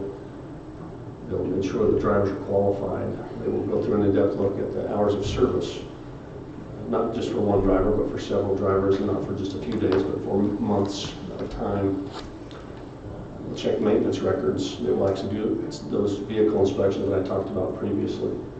And then they'll also look into hazardous material transportation to ensure that's done in a safe manner. There was 232 of those reviews conducted last year. Now, are those of trucking companies with operations headquartered in Utah? That's correct. You don't go out of the state to look around, but just those that are headquartered here? I've tried to contract with UVU and Utah State to get us out of state. That was a joke. But yeah, it's anybody that's based in the state of Utah. Okay. Now there's a scoring system, just to explain how it works, how a carrier is selected. So it's called Compliance, Safety, and Accountability. It's a federal Motor Carrier Safety Administration program. So there's 7 basics or 7 areas in which a carrier is graded. So as they have compliance reviews and inspections conducted, those violations are put into a system. There's a scorecard it's a rolling scorecard continuously. And so we pick from those that have the most challenges, need our help. And when I say help, I mean that sincerely. Most carriers are wanting and willing to do what's necessary and what's right and what's safe. Stay in business. Absolutely. So it's a great system. Another audit that we do is called a new entrant safety audit. Now, as a carrier begins their business, and if they're an interstate carrier traveling outside of states to another state, they're required to go through this audit in the first year of their operation. This gives them an opportunity to be taught, and we have an opportunity to see what their safety program is like and to help educate and get them on the right track. So last year we did 329 of those particular audits. Talking about fatalities, I just want to share with you the commercial fatality numbers last year were no different than those of passenger vehicles. There were quite an increase in fatalities. We had 43 commercial vehicle fatalities last calendar year, 2015. As you can see by the chart, we're at 15 so far this calendar year, so much better so far in our performance from a safety perspective with commercial vehicles. Any reason it stands out for that precipitous drop? So the number one reason for crashes, and it's been noted that 75% of the crashes involving commercial motor vehicles are caused by four-wheelers, cars, other vehicles. Driver fatigue is one, and inattention. That's the 2 major causes of fatalities and crashes in commercial. So no different really than passenger vehicles. The Motor Carrier Division also has responsibility for the tow truck program. So we actually oversee towing, non-consent tows. We're required to ensure that those are done properly, that the carriers are certified, their vehicles are inspected.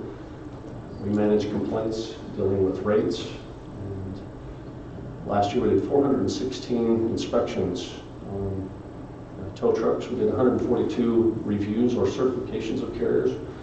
They go in and check to make sure the proper rates are being charged, and making sure that they're doing all the right things and posting the requirements. Then we responded to 89 complaints. Now, of those 89 complaints, most of which I'm sure you can guess are based on my car was towed and I shouldn't have to pay. We have an occasion where they would like us to pay for them, but that's not something that we take care of. Most complaints actually are not found in favor of the person who had their vehicle towed. Most carriers are doing the proper procedures and charging the proper amounts. I'm surprised it's only 89. My neighborhood, I'm probably good. Downtown Salt Lake.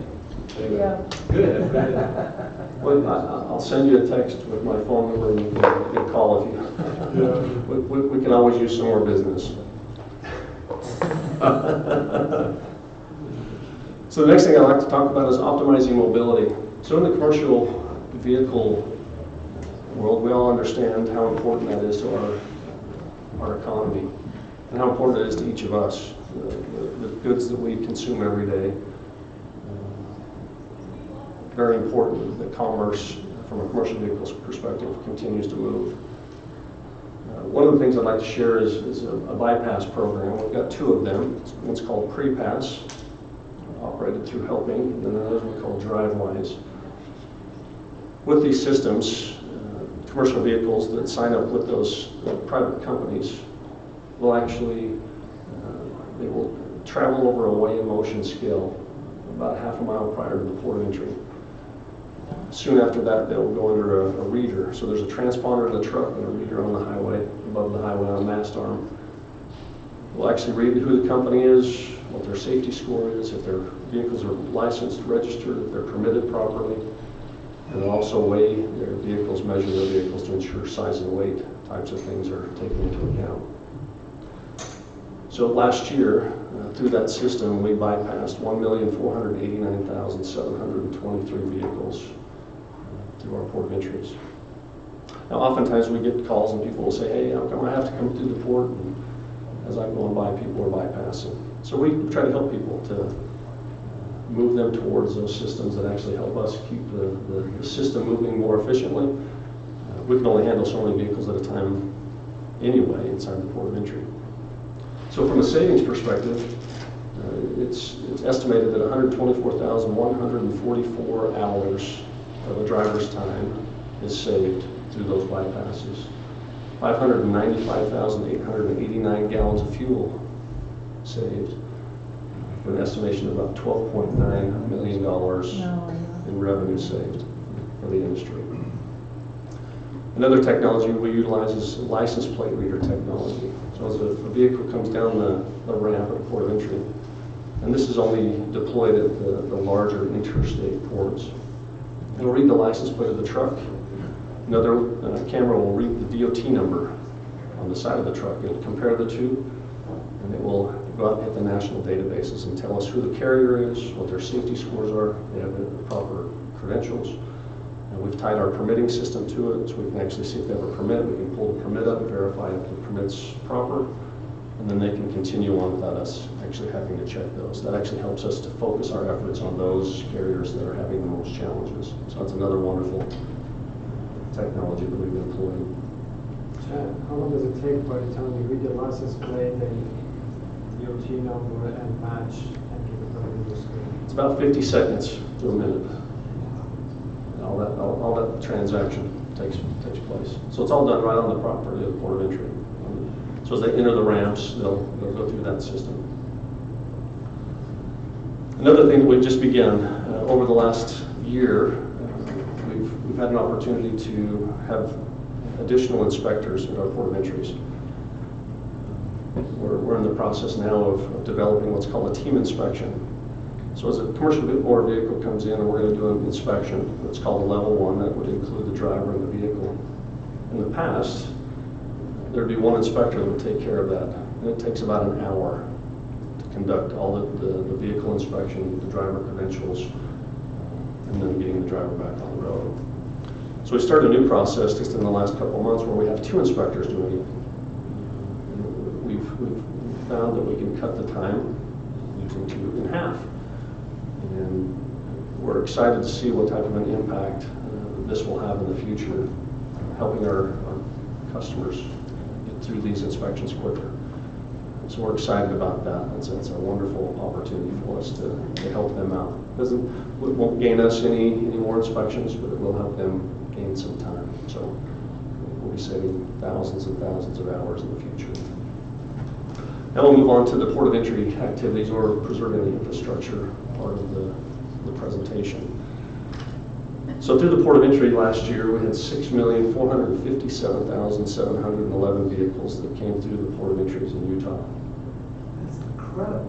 It's incredible. And you really don't notice that when you're traveling because you're going with the flow of traffic.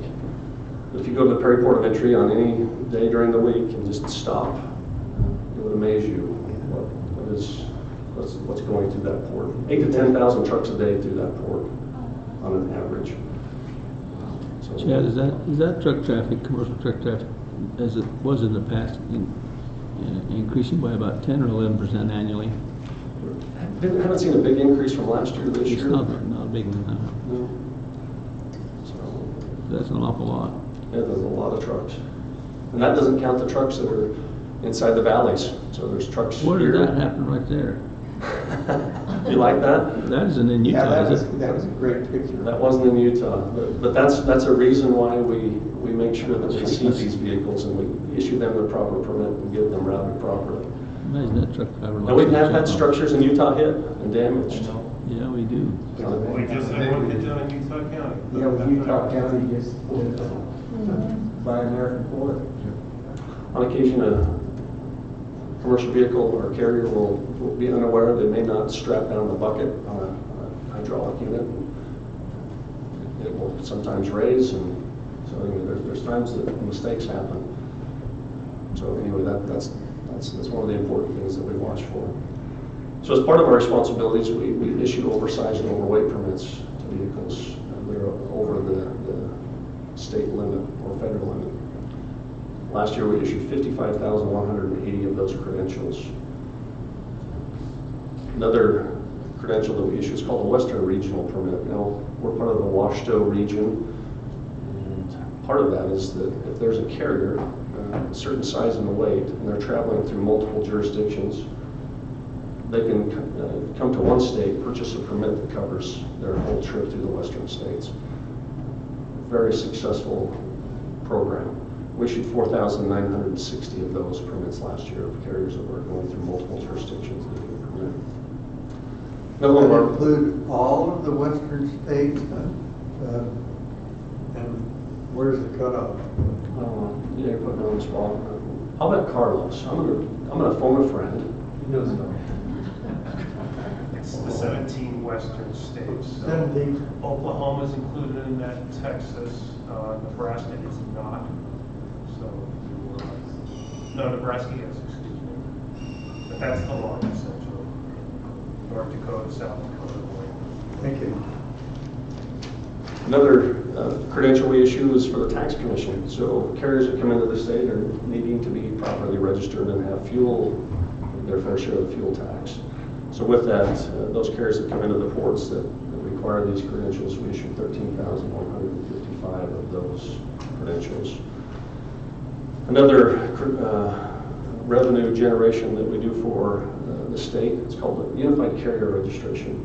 So those are fees that are charged to a carrier that transports interstate commerce.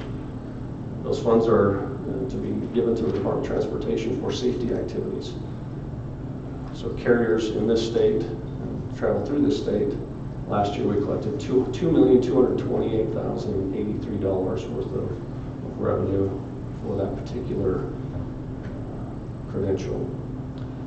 Through the permit sales, the oversized, overweight, Western Regional, and the tax credentials, the revenue generated through our division was $10,538,897. The next thing I want to share with you is a little bit about our education and outreach. Chad, before you go on. So commissioners, most of that money that Chad is mentioning ends up back in through the appropriation process into the transportation fund. And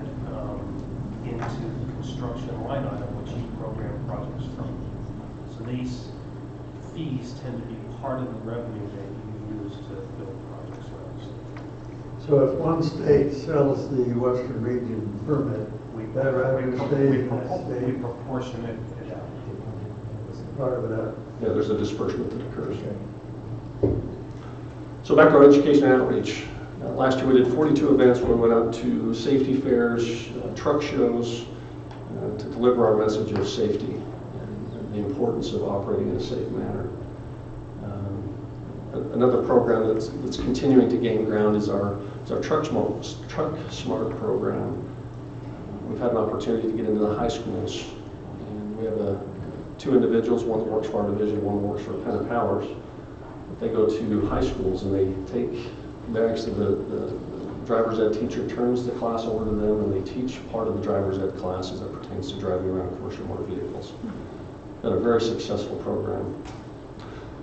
Last year there were 334 classes that were taught, 10,390 students in 49 high schools.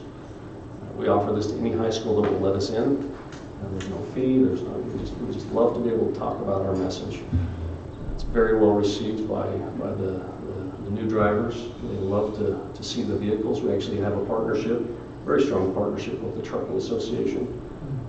Generally speaking, they have one of their members bring a driver and a truck and a trailer to every one of those classes. Part of the class will be the students will go out and they'll get to sit in the truck. They'll have cars parked around the vehicle in places where you see them every day where they shouldn't be. And the students get to sit up in there and see how you really can't, from a driver's perspective, see the car that's in front if it's too close, and you can't see the car behind you because they only realize there's no rear view mirror.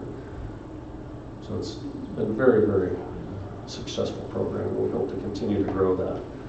Is that like a half-day program?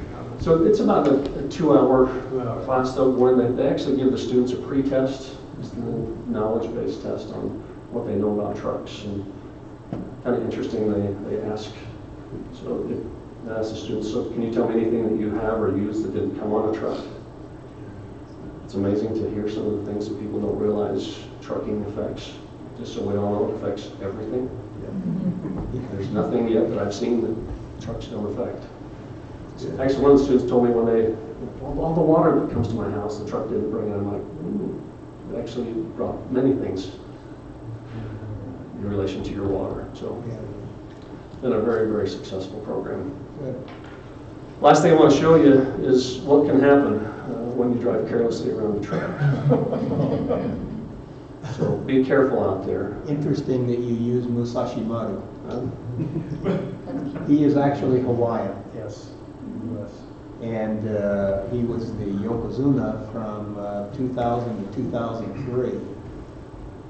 I've actually watched Musashi Maru practice. He was standing in front of me from here to this railing right here. And I couldn't see another thing. You felt like the little... I felt like that little guy over there. Literally, at his prime, he was 525 pounds.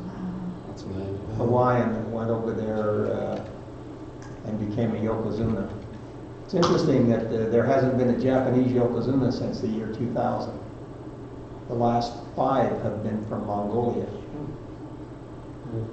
And in fact, the current 3 Yokozuna, the grand champions, are all from Mongolia. Boy, you never know what you're going to learn on the motor carriage. Never know, Hey, we should hook up and do a slideshow. but I've actually met Musashi Maru 2 or 3 times when we lived in Japan. Wonderful, wonderful, soft-spoken guy, but mean when he got out there on the doyo. So I appreciate the opportunity to be here with you today. Any questions? Thank you very much. You're welcome. Thank you. Good report, Chad. Well, let's come down to our informational items from the commission and report on the various committee reports. Let's start down here with Lou. We did have, talking about the committee meeting that we had on Yes. corridor preservation. I was a humble learner at the feet of Commissioner Barlow there, but I was really impressed by, did Lionel leave already? He's out there selling houses. He's out there. He's out there buying property. Well, no, Diane buys the property. It's in good hands. Thank you, get that. We reviewed the projects that we talked about in today's meeting, and I was very impressed by the depth of not only detail, but the sensitivity to the homeowners. It was clear that we were trying to do the right thing. And it's an impressive opportunity. I look forward to next month's meeting. And Wayne may have more to add, but I was very, very pleased to be part of that. Thank you for being part of that. That's good. They miss having you there, Mr. Chairman. But No. all right. Now you? My last VTEC meeting, they had decided this CMPU and Washington County, they're working together to put that the 1.25% of the sales tax and in favor of the referendum. So they're going to vote on it by the citizens of the Washington County. And the Community Impact Board, we have now 29 projects going to October funding. The smallest one is 5,000. The largest amount is going to be 7 million. Total like $14.9 million. And Model Drug underpass, there's a light under the tunnel now. You can see from both sides. This is correct, Mr. Jessup. The one in Model Drug underpass. Just north of Main Street. Yeah. The one that empties into that shopping mall area. Yes. That we talked about. That's good. Excellent. Thank you. Wayne? Lou is going to make a great contribution to the Corridor Preservation Council. Good. And we'll miss you, but Lou sparked a lot of interest with his questions and insight. Good. Thank you very much. Megan? My committee didn't meet. That's it. Danny? Transcom met, and we went over a great many things, two of which I'd like to mention was that they brought forth a joint resolution certifying the transportation planning process for the future, and they sent that forward to the full regional council for a vote. I'm assuming that will move along nicely. And the other one was a resolution to amend the 2016 and 2021 TIP. And we had a lot of interest. There were a lot of the locals that come in where they wanted to talk about projects for the coming year. And it's a good time to get those things in the wind, I guess. Sure. The regional council met as well and went over their usual stuff, and as we've already passed and worked on all the stuff we talked about, so it's almost a moot point. And my other committee meetings with UTA, I was assigned as a new member of the budget committee. The new CEO is Jerry Benson, and with the current chairman, Mr. Burton, they have set new committee assignments in motion for the coming year, and starting next week there is a retreat where there's going to do some training on the stuff they want to now refocus UTA in a more positive manner of openness. I have no doubt with that will happen. And so there's going to be bound to be quite a few. I'm still a member of the pension committee for UTA, and we meet 4 times a year to talk about pension for the people that work there. That's my report. Thank you. Gail? The Joint Highway Committee meets week after next. Haven't had any meetings since our last meeting. All right. Thank you. MAG, we did not hold MAG in September, so that wasn't there. And we did have a meeting on the audit, reviewing of the audit, and that will be reported to the interim committee next Wednesday, I believe it is. And Carlos and Shane will both be there to report on that audit findings to the interim committee on transportation. I plan to attend that meeting as well next week. Now, the upcoming meetings, as we see here, we have our October meeting 13th and 14th in Ephraim, 17th and 18th in Eagle Mountain, and December the 9th in Salt Lake. What, from the commission, we need to start looking at 2017 for our meetings. And what I would propose is that I work with Heather to to put together a list of proposed dates and places and get it out to everybody, and we can consider and begin to firm that up in our October and November meetings. Will that meet? That's a good idea. Yes. Approval? Carlos? I wanted to see, we were planning to host a Christmas lunch after our December 9th, if the commissioners are interested, similar to what we've done in the past.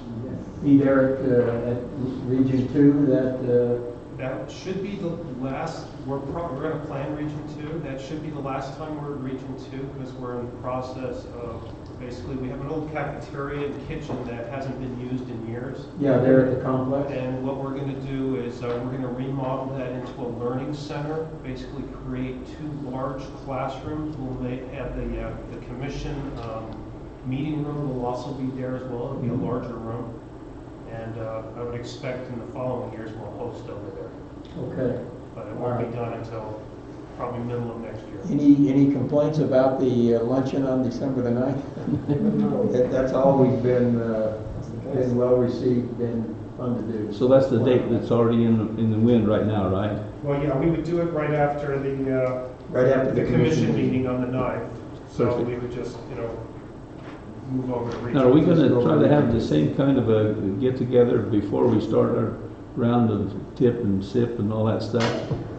Noggy and I met with the region engineer down in the southern end of the state and went over all that stuff before we started our preliminary round. And it seemed to be very good. Oh, our one-on-ones? Yeah, the one-on-ones. Yes. Going to do that again this year? Yes. Good. Okay, I wasn't sure. I didn't know what I was saying, but you knew what I was saying. That's always very helpful. Oh, I Very found helpful. more beneficial. Well, what I will do then is I will work with Heather, and we'll get together and propose some dates and places, some alternatives, and we'll send them out to you, and over the next couple of months, we'll firm those dates up for 2017. Is there any further business before the commission? We're out of here. Drive carefully, everybody, and thanks for being here. Excellent.